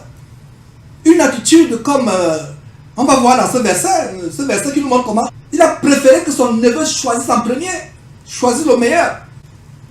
Beaucoup de chrétiens de nos jours, en se comparant à Lot, ils penseraient dans leur cœur qu'ils sont meilleurs que Lot. Lot était un homme juste. Il craignait le Seigneur. Il détestait le mal. Il n'était pas pour la sodomie qui se passait, l'homosexualité et le lesbianisme qui avait cours à Sodome et Gomorrhe. Il y a même certains chrétiens aujourd'hui qui commencent à dire que c'est ok, si un homme peut aimer un homme, mais le mal c'est l'amour des chrétiens. Des chrétiens. Donc ils sont même pires que l'autre. Mais je parle de ces chrétiens qui craignent Dieu, qui ont la haine de l'homosexualité, la haine du mensonge, la haine de la prostitution, la haine du sexe avant le mariage, la haine de l'adultère, mais qui néanmoins ont un trait de Lot, à savoir l'attachement au bien de la terre. Voilà. C'est la majorité des pseudo-chrétiens aujourd'hui. Alors, le verset dit ceci. Lot leva les yeux et vit toute la plaine du Jourdain qui était entièrement arrosée. J'aime comment la parole de Dieu décrit les choses. Mais frère, pourquoi allez-vous lire les romans Harlequin ou tous les romans qu'on lisait quand on grandissait, on était jeunes, qui nous fascinaient? Il n'y a pas plus fascinant, plus intéressant que la Bible. Donc, la plaine qui était entièrement arrosée. L'homme n'a pas eu à prier Dieu d'abord. Il n'a pas eu à prier Dieu ou à gêner. Il n'a pas eu à chercher quelle est la volonté de Dieu pour lui. Il s'est laissé entraîner par ses sens. Soulignez très bien la vue de la plaine entièrement arrosée. Il s'est laissé entraîner par ses cinq sens, ce qu'il voyait. Le chrétien marche par la foi. Nous sommes au verset 10, mes frères et sœurs. Le chrétien marche par la foi. Le chrétien ne marche pas par ce qu'il voit. Il a vu la plaine entièrement arrosée. Entièrement arrosée. Voilà ce que font la majorité des chrétiens. Ils ne prient pas avant de faire des choix importants pour leur vie. Ils ne consultent pas Dieu. Cherchent pas la face de Dieu. Ils n'ont qu'à lever les yeux comme l'autre a levé les yeux. Regardez le verset. Il leva les yeux. Mes frères et sœurs, l'homme a levé les yeux. C'est une manifestation de la marche charnelle selon la chair. Il leva les yeux pour choisir ce qui plaît à l'œil. Voilà. Et que nous dit ce verset que nous avons sur lequel nous tambourinons sur Jésus-Christ TV? 1 Jean chapitre 2 verset 16 nous manquons contre la convoitise de la chair. N'aimez pas le monde. N'aimez pas le monde ni les choses qui sont dans le monde. Les choses qui sont dans le monde ne viennent pas de Dieu, mais ça vient du monde. Le monde passe. La convoitise de la chair, la convoitise des yeux, l'orgueil de la vie. S'il arrive que dans une affaire, quelqu'un nous offre de faire le premier choix, une transaction, une affaire, et que nous nous empressons de le faire, sans toutefois rechercher la volonté de Dieu, il y a un problème. Parce que quand quelqu'un nous offre le premier choix, même si c'est tellement attrayant, cherchez d'abord la volonté de Dieu. Ne choisissez pas par la chair et par les sens. Par exemple, c'est le cas aussi de 2 offres d'emploi. Vous recevez 2 ou 3 offres d'emploi alléchantes en même temps. 2 bonnes offres d'emploi, mais il y a une qui a un meilleur salaire. Avec les avantages tels que voiture, chauffeur, villa avec piscine. Un autre emploi qui a peut-être un salaire un peu moins, mais qui n'a pas de villa de piscine. Vous ne savez pas que plus tard, dans cette villa, vous serez cambriolé plus tard. Vous ne savez pas. Allez suivre encore l'histoire d'Abraham en Égypte. Comment ça s'est passé? Comment il est sorti de là-bas d'Arda. On a aussi le cas de Lot qu'on va voir. Comment il a tout perdu. Alors, plusieurs sociétés, entreprises vous offrent en même temps des emplois alléchants, avantageux. Vous n'allez pas forcément, si vous êtes un vrai chrétien, je dis bien vous n'allez pas forcément, c'est pas mal de choisir ce qui est meilleur.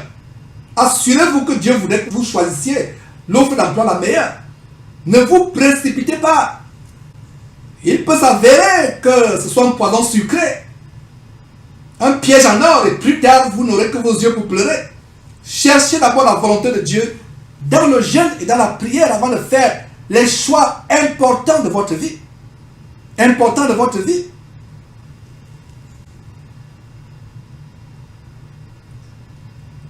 Lot leva les yeux et choisit selon la chair.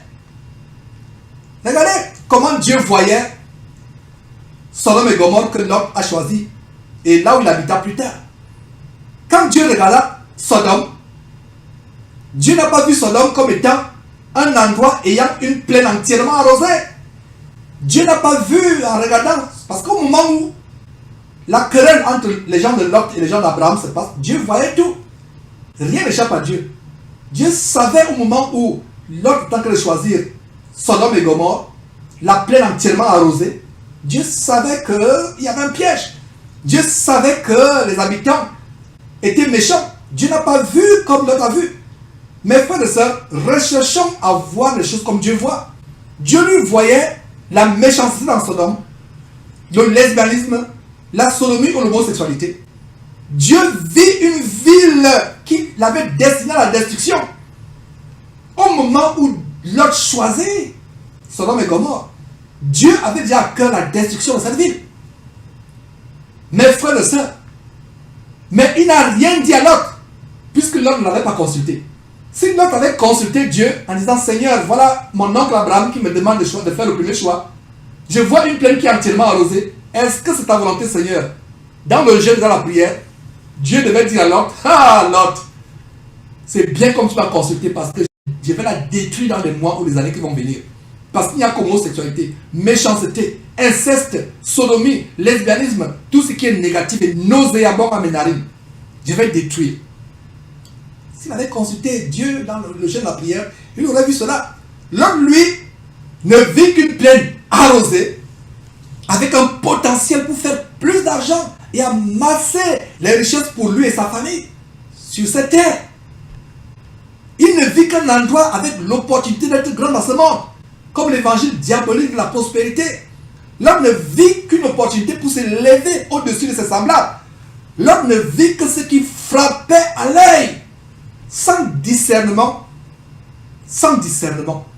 Regardez comment les choses charnelles qui brillent, la richesse, l'or, les promotions, l'élévation de ce monde, aveuglent la plupart des chrétiens aujourd'hui, et même ces soi-disant pasteurs sont aveuglés.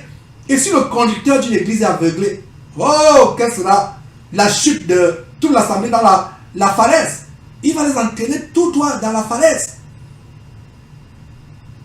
Quand on aime les choses du monde, on a l'intelligence et le discernement totalement obscurcis. On n'a plus le discernement. Dieu n'a pas vu comment l'autre voyait. On va voir comment Abraham, lui plutôt, se confiait à Dieu. Il attendait que Dieu lui donne la direction.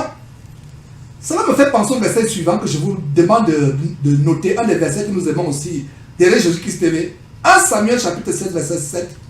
Notez très bien 1 Samuel chapitre 16 verset 7 qui dit: L'Éternel dit à Samuel, ne prends point garde à son apparence et à la hauteur de sa taille, car je l'ai rejeté. L'Éternel ne considère point ce que l'homme considère. L'homme regarde à ce qui frappe les yeux. L'Éternel regarde au cœur. Regardez, même le grand prophète de Dieu, Samuel, en voulant choisir un roi, selon la commission que Dieu lui avait donnée, va choisir un roi pour Israël. Il s'est fié à quelqu'un qui avait une belle figure, une haute taille. Il s'est laissé séduire. Donc, même toi, chrétien élu de Jésus-Christ, tu peux être un temps dans ta marche en Christ, être séduit par les choses du monde. Donc, demandons à Dieu de nous rendre aveugles par rapport aux beautés, aux grandeurs de ce monde. Voilà. Dieu ne considère pas ce que l'homme considère. L'homme choisira toujours ce qui frappe à l'œil. C'est ce que l'autre a fait. L'homme a choisi une ville qui frappe aux yeux, mais une ville que Dieu avait rejetée et qui était destinée, qu'il avait destinée à la destruction. Dieu n'a pas regardé cette ville de la même manière que l'homme l'a regardée. L'autre l'avait regardé du point de vue humain, une ville arrosée avec des richesses. L'homme l'a regardé du point de vue humain, charnel, sensuel, les cinq sens. C'est ce que font les pseudo-chrétiens aujourd'hui qui marchent sur les traces de l'autre. Notez très bien le verset 13 du même chapitre. Le verset 13 nous montre quelque chose de tellement grand. Voilà comment Dieu voyait les gens de Sodome et de Gomorrhe au verset 13 du même chapitre. Verset 13, les gens de Sodome étaient méchants et de grands pécheurs contre l'Éternel. Voilà, Dieu le savait. Les gens de Sodome étaient des grands pécheurs, des hommes méchants et des grands pécheurs contre l'Éternel. Contre l'Éternel. Non seulement ils péchaient contre eux-mêmes, ils péchaient contre l'Éternel. Voyez comment l'autre a été corrompu et affecté par les belles choses du monde qu'il avait vues en Égypte, au point où tout son cœur n'était qu'aux choses de la terre. L'esprit de l'Égypte avait complètement obscurci le discernement de l'autre, avait possédé son cœur, au point où il avait besoin de délivrance. Regardez très bien Timothée. Lisons, mes frères et sœurs, ce conseil que le Saint-Esprit donne en Timothée, 1 Timothée chapitre 6, verset 9 à 11. Lisons ce conseil que le Saint-Esprit donne. Mais ceux qui veulent s'enrichir tombent dans la tentation, dans le piège et dans beaucoup de désirs insensés et pernicieux qui plongent les hommes dans la ruine et la perdition. Verset 10. Car l'amour de l'argent est une racine de tous les maux, et quelques-uns, en étant possédés, se sont égarés loin de la foi et se sont jetés eux-mêmes dans bien de tourments. Pour toi, homme de Dieu, fuis ces choses et recherche la justice, la piété, la foi, la charité, la patience, la douceur.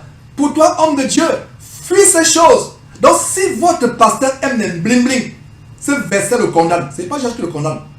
Les gens disent Georges juge, Georges juge. Voilà le verset qui juge tous ces pasteurs qui ont les costards derniers cris des plus grands couturiers du monde, Versace, qui sont derrière les homosexuels, des grands couturiers, Yves Saint Laurent. Regardez comment les femmes sont habillées. Si votre pasteur aspire aux choses qui sont grandes, les grandes voitures, grandes maisons, grosses montres, il a l'esprit du monde, il est possédé par l'amour du monde. Un vrai homme de Dieu doit fuir les richesses. Pour toi, homme de Dieu, fuis ces choses, dit la parole de Dieu. Un homme de Dieu véritable doit fuir les richesses de la terre. En choisissant ce qui frappait à l'œil, mes frères et sœurs, qui frappait la chair, qui frappait l'œil, l'autre ne savait pas qu'il s'était lui-même jeté dans des pires tourments. Regardez comment la parole de Dieu s'accorde, comment 1 Timothée chapitre 6, verset 9 à 11, s'accorde avec l'histoire de l'autre. L'autre ne savait pas qu'il s'était jeté lui-même. Il ne savait pas. Dès qu'il a fait ce choix, dès qu'il a levé les yeux de lui-même, ce n'est pas Dieu qui lui a dit de lever les yeux pour regarder. Lui-même a levé les yeux, appâté par l'amour du monde. Il ne savait pas que dès l'instant qu'il a fait ce choix, il s'était jeté lui-même dans plusieurs tourments, comme on le verra par la suite. Il perdit toutes ses richesses en un seul jour, au point de vivre comme un animal, une bête sauvage dans une caverne. Sa femme mourit le même jour, changée en une statue de sel. ses filles et ses gendres furent tués le même jour par le feu que Dieu fit tomber du ciel. Mes frères, ces deux filles vierges, certainement perverties par les abominations de Sodome, se livrèrent à l'inceste en couchant avec lui et lui enfantèrent deux fils qui étaient en même temps ses petits-fils. Donc il a eu, à cause de son choix de Sodome et Gomorrhe, toutes ses richesses détruites en un seul jour, mais plus tard il va avoir deux fils qui sont en même temps ses deux petits-fils. Voilà les conséquences de faire les choix selon la chair, selon ce qui frappe l'œil. Vous regardez une femme, vous voyez une belle femme qui se dandine devant vous, vous dites que vous allez faire une épouse. Vous allez en faire une épouse. C'est cette femme plus tard qui va vous manquer du respect, qui va vous chiffonner publiquement, vous donner des ordres publiquement comme si vous étiez son valet. Et ça m'afflige de voir comment une femme peut prendre l'autorité, me frère devant un homme, devant son mari.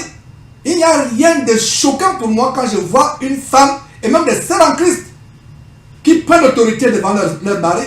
C'est affligeant. C'est une abomination. C'est comme un homme qui va avec un animal. C'est contre nature. C'est comme un homme qui va avec un autre homme. C'est contre nature une femme qui prend l'autorité sur son mari. Regardez ce qui s'est passé avec la désobéissance de Lot.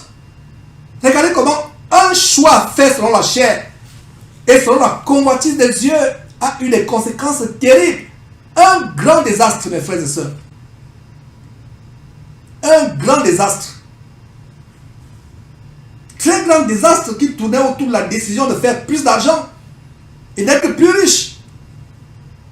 Comment une toute petite décision qu'un père et mari prit affecta toute sa famille jusqu'au siècle plus tard. Jusqu'au siècle plus tard. Mes frères et sœurs, et pour ceux qui ne le savent pas, les deux fils et petits-fils, en même temps, il a eu deux fils et deux petits-fils. Et pour ceux qui ne le savent pas, Moab et Ammon sont issus de cette relation. Les conséquences de l'amour du monde. Voilà. Moab et Ami ou Ammon, les deux fils et petits-fils issus de cette relation incestueuse, abominable, sont les ancêtres des Moabites et des Ammonites qui, pendant des siècles, seront une pierre d'achoppement pour Israël, une véritable épine dans la chair d'Israël.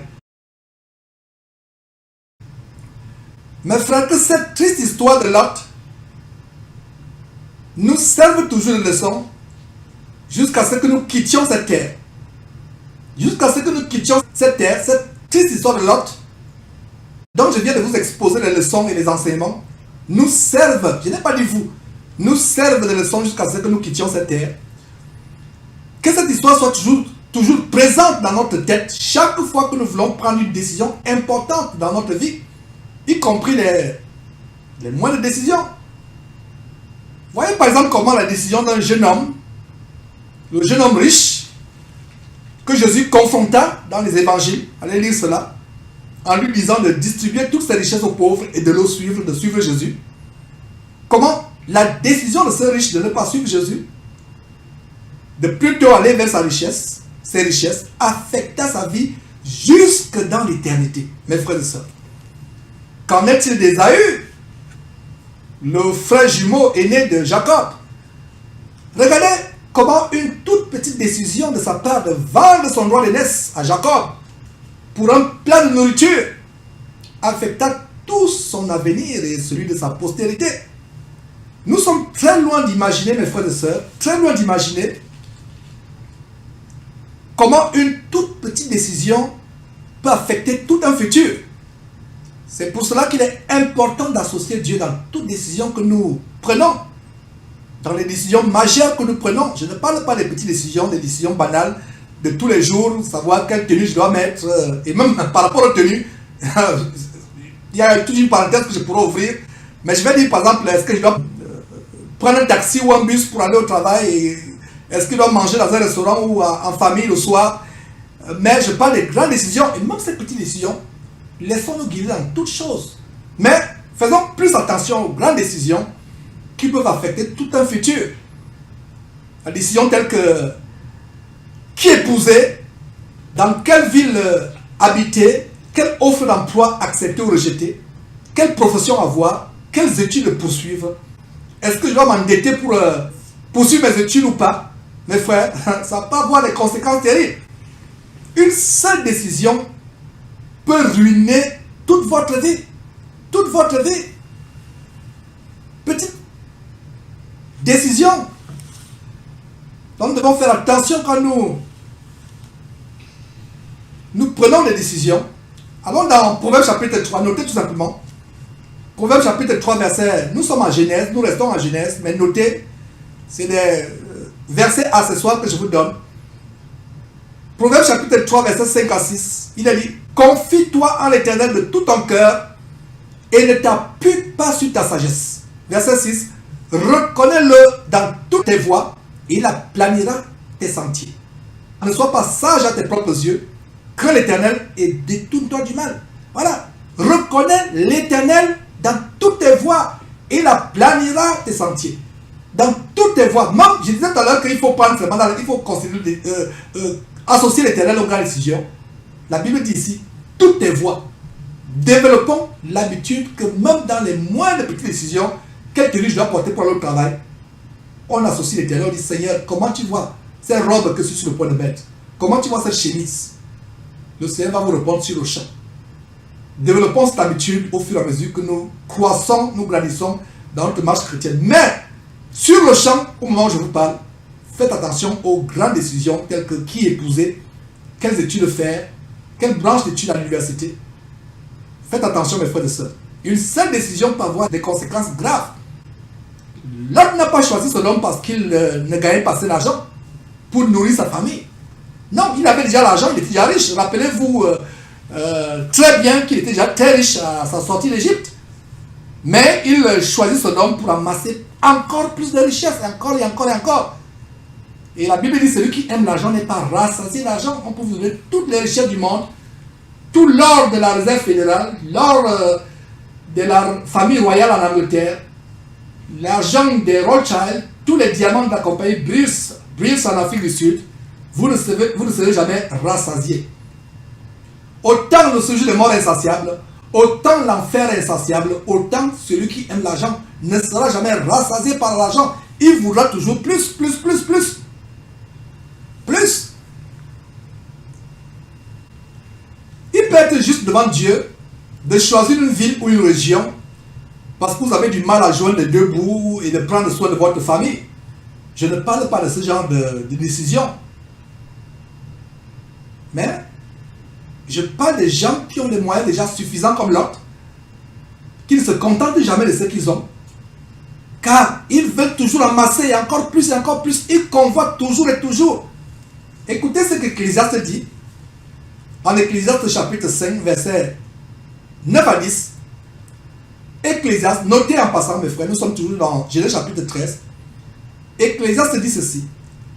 Un avantage pour le... Nous sommes Ecclésiaste chapitre 5, verset 9 dit ceci. Un avantage pour le pays à tous égards, c'est un roi honoré du pays. Verset 10. Celui qui aime l'argent n'est pas rassasié par l'argent.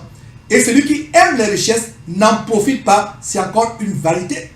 On va voir par la suite que l'autre n'a pas profité de ses richesses. Verset 11, continuons en Genèse chapitre 13. Verset 11.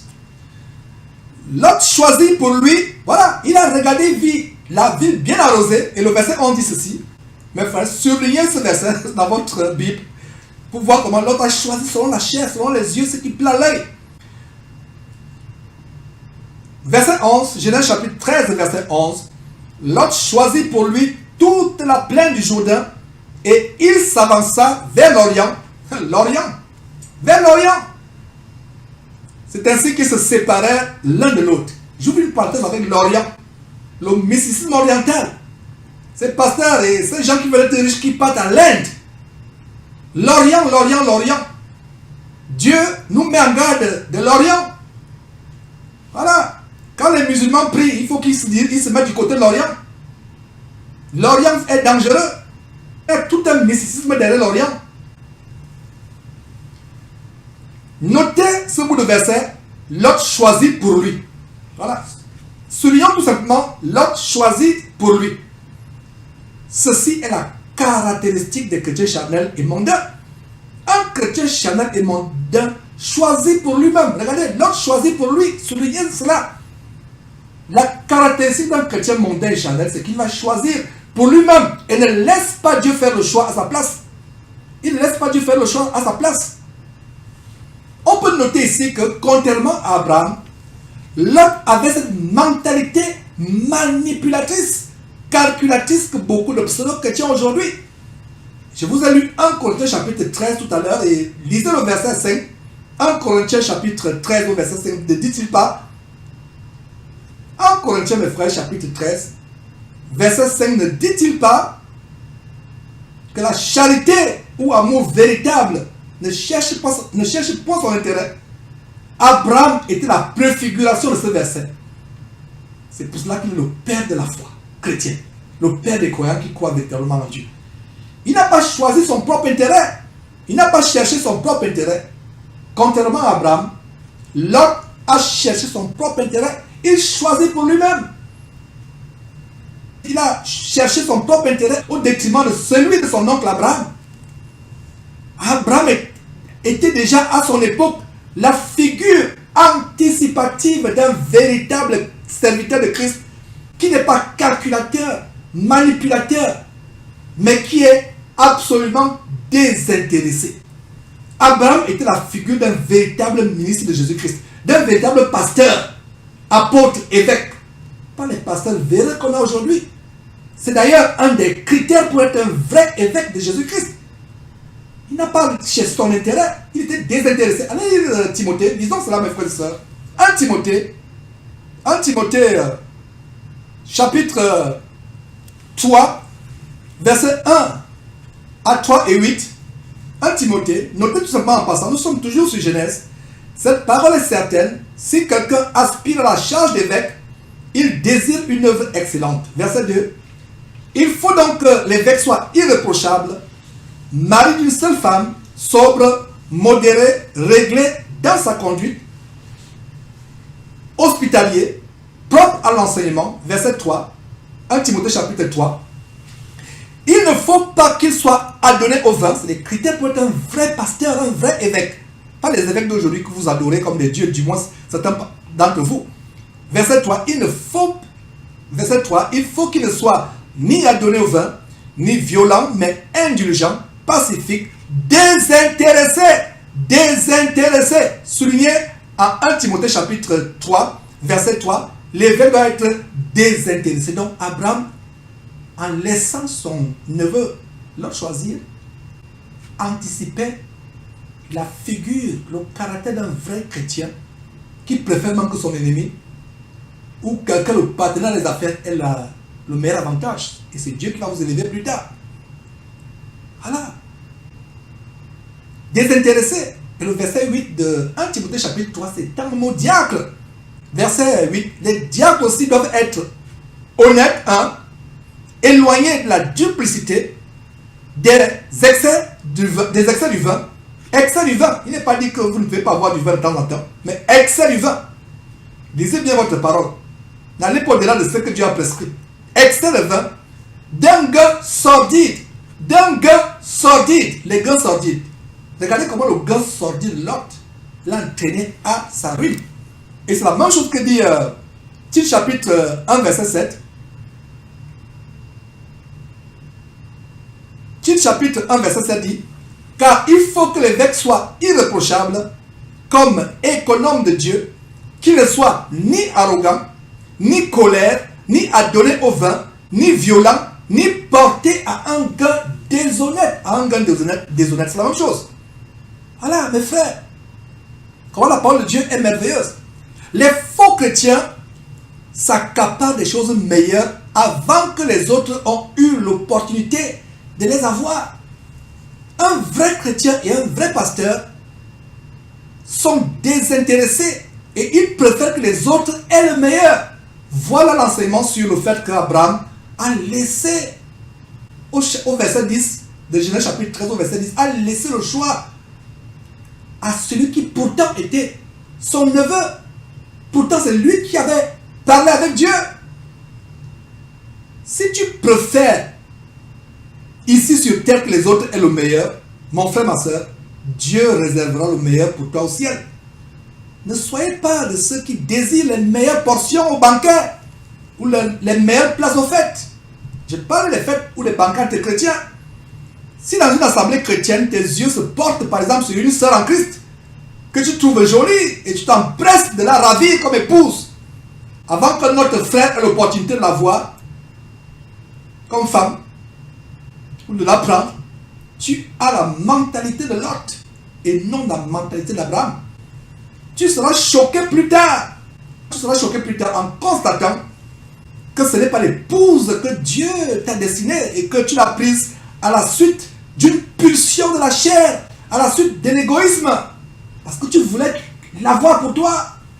Tu en fais une femme et tu seras choqué plus tard avec ce que le futur te réserve. Les chrétiens divorcés aujourd'hui qui me suivent actuellement comprennent très bien ce que je suis en train de dire. Vous verrez plus tard ce qui est arrivé à la belle et vaste portion de terre que l'autre avait choisi de manière calculative, égoïste, intéressée. C'est exactement ce qui arrivera aux choses que les chrétiens s'accaparent, dont les chrétiens s'accaparent de manière charnelle, sans l'accord de Dieu. Verset 12, mes frères et sœurs. Verset 12. Abraham habita dans le pays de Canaan, et Lot habita dans les villes de la plaine, et dressa ses tentes jusqu'à Sodome. Ah, regardez, Abraham, lui, resta à Canaan, il n'a pas bougé, il a appris sa leçon, il a bien appris sa leçon en Égypte. Il est sorti de l'Égypte, il est devenu un homme humble qui craignait Dieu plus que par le passé. Le verset nous dit donc que Lot habita dans les villes de la plaine et dressa les tentes jusqu'à Sodome. J'aimerais qu'on souligne exactement, précisément, dressa ses tentes jusqu'à Sodome. Qu'est-ce que cela nous montre? Voilà une autre preuve que Lot était non seulement riche, mais très riche, fort riche, car il dressa ses tentes dans les villes de la plaine. Ses tentes arrivaient jusqu'à Sodome. Ne disons pas vite la Bible, mes frères et sœurs. Quand j'ai préparé cet enseignement, j'ai vu comment à ce verset, nous avons la caractéristique de la richesse de Lot. Imaginez-vous que vous arrivez à une plaine et vous dressez vos tentes jusqu'à la ville, l'entrée de la ville. Jusqu'à Sodome. Il dressa ses tentes. Combien de tentes a-t-il dressé? Parce qu'il était encore sur les plaines, il habitait dans les villes de la plaine. Donc ses tentes sont arrivées jusqu'à Sodome. Voilà comment Lot est arrivé à Sodome. Il n'est pas allé directement, il a commandé, il était sur la plaine, il a dressé les tentes. Combien de tentes a-t-il dressé? 1000, 5000, 10 000. Lot était très riche. Mes frères et sœurs. Verset 13. Les gens de Sodome étaient méchants et de grands pécheurs contre l'Éternel. Voilà. Comme je vous ai dit, Dieu le voyait déjà. Le jour, l'instant, la seconde S où Lot a choisi, c'est empressé. Lot l'a dit, choisis mon neveu. Tout ce qui te semble bon, moi je vais prendre le reste. Si tu vas à droite, j'irai à gauche. C'est empressé. Mais à la seconde où il a fait ce choix, Dieu lui voyait déjà que ce sont les gens de Sodome. Regardez, il a dressé cette tente jusqu'à Sodome, mais Dieu lui voyait que les gens de Sodome étaient méchants, mais l'homme n'avait pas vu. Les richesses avaient obscurci son discernement. L'Égypte avait tellement corrompu et aveuglé son cœur qu'il manquait de discernement.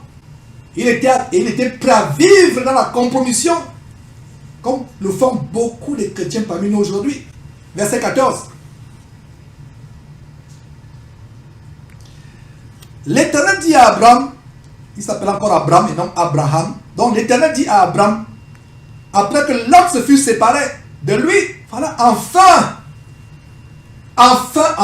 il y a séparation. Dans les émissions précédentes, pour ceux qui n'ont pas suivi les émissions précédentes, vous n'allez pas comprendre pourquoi je dis enfin. À plusieurs reprises, Dieu voudrait que Abraham se sépare de sa famille. Abraham a résisté. D'abord avec son père Térak, il a fallu que Dieu sépare Abraham brutalement de son père Térak, brutalement par la mort de son père. Jésus a dit, si quelqu'un aime son père, son père, sa mère, son fils, son épouse, femme, il n'est pas digne de moi. aimant Jésus-Christ en première position. Et même après la mort de son père Térak, Abraham ne s'est pas séparé de Lot. Il était attaché à Lot. Voilà comment la gourmandise par rapport aux richesses de Lot a enfin séparé Lot d'Abraham. Et la volonté de Dieu s'est enfin accomplie à 100%. Il était à 80%, mais là, après le départ de Lot, la séparation, c'est à 100%. Verset 14 à nouveau. L'Éternel dit à Abraham, après que Lot se fut séparé de lui, lève les yeux et du lieu où tu es, regarde vers le nord et le midi, vers l'orient et l'occident. Il y a beaucoup de choses qu'on peut voir dans ce verset. Donc la séparation, comme je vous ai dit, la séparation d'avec Lot est l'accomplissement total du commandement de Dieu à Abraham, à savoir quitter sa patrie, quitter sa famille, se séparer de sa famille, selon Genèse chapitre 12, verset 1, ou Actes chapitre 7, verset 3. C'est après la séparation d'avec le dernier membre de la maison de son père, c'est-à-dire son neveu Lot, que Dieu montre à Abraham le lieu exact qu'il lui avait promis. Dieu avait douloureusement séparé Abraham de son père Térak, mais il y avait toujours ce neveu Lot, ce compromettant neveu, ce compromettant avec les choses du monde, s'accrochant à Abraham. L'attachement émotionnel d'Abraham avec Lot était si grand qu'il ne pouvait même pas se séparer de lui. Il a fallu la cupidité, la gourmandise de Lot pour qu'il se sépare. Et comme je l'ai dit la fois dernière, mes frères et sœurs, l'accomplissement des promesses de Dieu dans nos vies peut être retardé parce que nous ne nous séparons pas encore des parents ou amis compromettants qui constituent des bâtons dans nos roues, figurativement parlant. Les parents et amis compromettants peuvent être un grand obstacle à la réalisation du plan de Dieu dans nos vies. Et voyez comment, aussitôt qu'Abraham se sépare de Lot, Dieu dit maintenant, voilà, nous pouvons passer à une étape supérieure avec Abraham, l'occupation de la terre promise. Voilà, mes frères. Dieu attendra toujours que tu manques d'abord l'obéissance en te séparant de ce dont il voudrait que tu te sépares, avant de te montrer là où Dieu veut que tu sois. Il y a des gens qui me disent, Georges, tu nous enseignes toujours, comme c'est moi qui avais écrit la Bible, de sortir de ces fausses églises. Voilà le verset qu'on aime, sur lequel j'aime tambouriner. 2 Corinthiens chapitre 6 verset 17. 2 Corinthiens noté. 2 Corinthiens chapitre 6 verset 17. C'est pourquoi sortez du milieu d'eux et séparez-vous, dit le Seigneur. Ne touchez pas ce qui est impur et je vous accueillerai. Mes frères, notez très bien la séquence et l'ordre dans ce verset. Sors d'abord, dans la séquence dans ce verset, 2 Corinthiens chapitre 6, Dieu dit, sors d'abord du milieu d'eux et ensuite, moi Dieu, je t'accueillerai. Je t'accueillerai là où je veux que, moi Dieu, je veux que tu sois. Donc, si tu ne sors pas d'abord, ce qui est sorti, se séparer, tu risques de finir tes jours sur terre, mourir sans voir ce que Dieu a réservé pour toi. Donc, mon frère, ma soeur, cesse de m'écrire, dit, genre, tu veux que nous sortions de nos abominations, ICC, Compassion, PCC, CRC, tous les CCC du monde, tu veux que nous en sortions pour aller où? Dieu veut d'abord voir ton obéissance. Et c'est ce qui s'est passé avec Abraham. Dès qu'il s'est séparé du dernier membre de la maison de son père, voilà maintenant que Dieu lui montre le point P, la promesse, mes frères et sœurs. On peut aussi noter dans ce verset 14 que c'est Dieu qui a dit à Abraham de lever les yeux. Regardez. Plus haut, on a vu que, plus haut au verset 10, on a vu que c'est l'autre qui a levé ses yeux. Lisons très très bien la parole de Dieu. Faisons attention aux détails, aux comparaisons, aux contrastes. Notez dans ce verset 14 que c'est Dieu qui dit à Abraham de lever les yeux. Comparez très bien avec le verset 10 plus haut qui montre comment Lot leva les yeux de lui-même. Mes frères de sœurs, dans la vie, ne levons pas les yeux de nous-mêmes pour voir des choses qui plaisent à notre chair, qui plaisent à la vue. La convoitise de la chair, la convoitise de l'œil. Soyons toujours prosternés devant Dieu et attendons qu'il nous lève les yeux. Soyons patients et attendons que Dieu lui-même nous dise, hey, ma fille, mon fils, lève les yeux pour voir ce que je te réserve. Alors, verset 15. Verset 15. Car tout le pays que tu vois, je le donnerai à toi et à ta postérité pour toujours. Mes frères, qui a donné à Abraham? C'est Dieu qui a donné à Abraham. Abraham ne s'est pas accaparé lui-même. Dieu a dit, je te donnerai. Comparez ce verset 15 avec le verset 11 où on a lu que Lot choisit pour lui. Il y a tellement de comparaisons entre Lot et Abraham. Comparez ce verset 15 avec le verset 11 où on a lu que Lot choisit pour lui. Ce que Dieu donne, vous ne le perdrez jamais et aucun homme ne vous le ravira.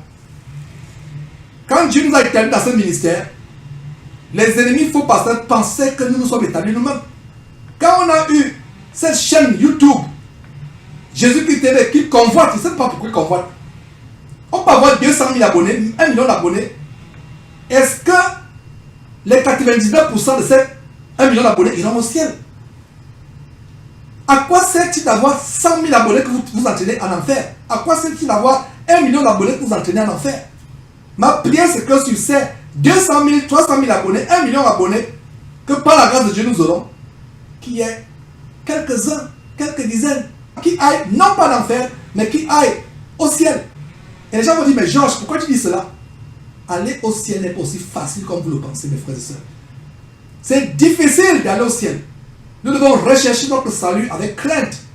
Rechercher l'entrée au ciel avec tremblement en vivant dans la sanctification sans laquelle personne ne verra le Seigneur. Non. C'est Dieu qui donne à Abraham. Et ce que Dieu te donne, personne ne pourra te le ravir. Tu ne le perdras jamais. Aucun homme ne te l'arrachera. Aucun voleur ne te le dérobera. Mais si vous l'obtenez de vous-même, vous le perdrez un jour comme l'autre l'a fait. Il s'est retrouvé dans une caverne en train de vivre dans une caverne. À même le sol comme un animal sauvage. Voyez ce qui arrive à l'autre, mes frères, et tirons-en des exemples. Dieu dit, je te donnerai à toi et à ta postérité pour toujours. Regardez comment cette promesse de Dieu subsiste jusqu'à ce jour. Subsiste jusqu'à ce jour. À travers les siècles, différents peuples ont essayé d'arracher la terre, Canaan, aux Juifs, sans succès. Lisons ce que Dieu dit. Dieu dit en Nombre chapitre 23, verset 19. Dieu n'est pas un homme pour mentir, ni fils d'un homme pour se repentir. Ce qu'il a dit, ne le fera-t-il pas? Ce qu'il a déclaré, ne l'exécutera-t-il pas? Ce verset que j'aime bien citer. Regardez comment, mes frères et sœurs, les gens, plusieurs générations, tel peuple vient, ils arrachent Israël. Des années après, Israël revient. Les Juifs y sont toujours.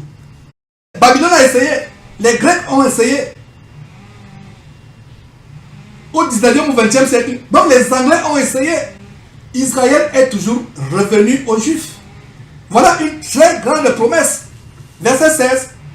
Et ma prière, c'est que ces Juifs véritablement abandonnent la cabale juive, la magie juive, laissent la voie des pharisiens, les ancêtres qui ont fait tuer Jésus-Christ sur la croix, et deviennent véritablement des chrétiens. C'est notre prière.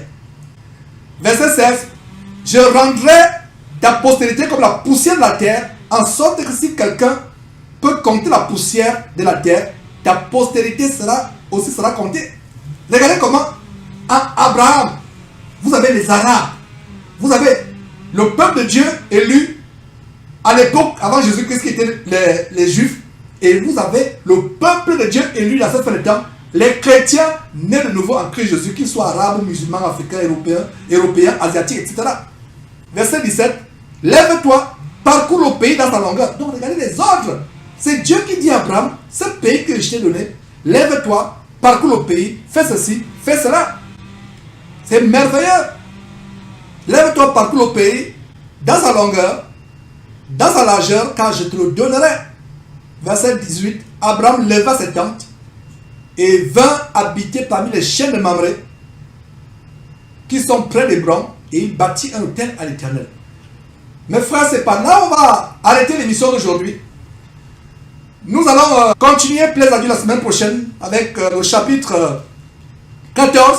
Vous voyez, C'est mieux que nous arrêtions dans les détails, comme on a vu l'étude comparative, entre le choix de l'homme qui était selon la chair, la convoitise des yeux, et le choix d'Abraham qui a attendu que Dieu lui-même lui fasse lever la tête pour voir ce que Dieu lui avait réservé. Donc on ne va pas se précipiter. Pour ceux qui sont dessus de la courtesse de cet enseignement aujourd'hui, je vous recommande d'aller encore suivre la première partie et la deuxième partie. Ne dites pas que vous avez déjà suivi un enseignement une fois. Mes frères, un enseignement peut se suivre 10 fois parce que chaque fois vous avez quelque chose d'additionnel que vous apprenez. Donc mes frères, procédons-nous et rendons grâce à Dieu et on va se séparer. Et éternel Dieu, donne-nous d'être des meilleurs chrétiens. Donne-nous d'être meilleurs que le Père de la foi Abraham, que tu as établi comme un exemple pour nous dans cette fin de temps. Donne-nous de te mettre en première position dans tout ce que nous entreprenons. Donne-nous de cesser de diriger nos propres vies, mais donne-nous de prendre la décision de te les laisser diriger, Seigneur Dieu. Change nos cœurs. Mets la foi dans nos cœurs, Seigneur Dieu. Ne nous donne plus de choisir les choses selon la chair, selon ce qui plaît à l'œil. Seigneur, mais selon le discernement. Donne le discernement, Seigneur Dieu. Bénis toute personne qui a suivi cet enseignement et tous ceux qui vont suivre cet enseignement plus tard, Seigneur, qu'ils soient bénis. Donne-leur une grâce additionnelle. Donne-leur un don spirituel additionnel.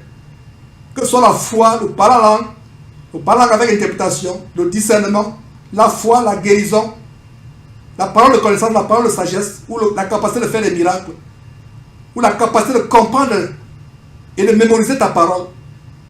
Seigneur, donne-nous des dons additionnels chaque jour. Merci infiniment au nom de Jésus-Christ. Amen. Mes frères, c'était un plaisir. Nous vous aimons, surtout tous ces frères qui sont amoureux de la parole de Dieu. À vous qui êtes en Afrique, continuez avec ces grandes émissions que nous vous montrons pour vous ouvrir les yeux. L'Afrique est gangrenée plus que toutes les autres régions du monde à cause du manque d'accès à l'information.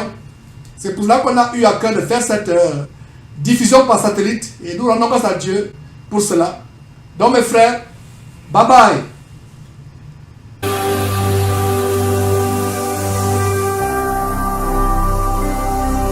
Jésus-Christ TV, vous connaîtrez la vérité et la vérité vous affranchira.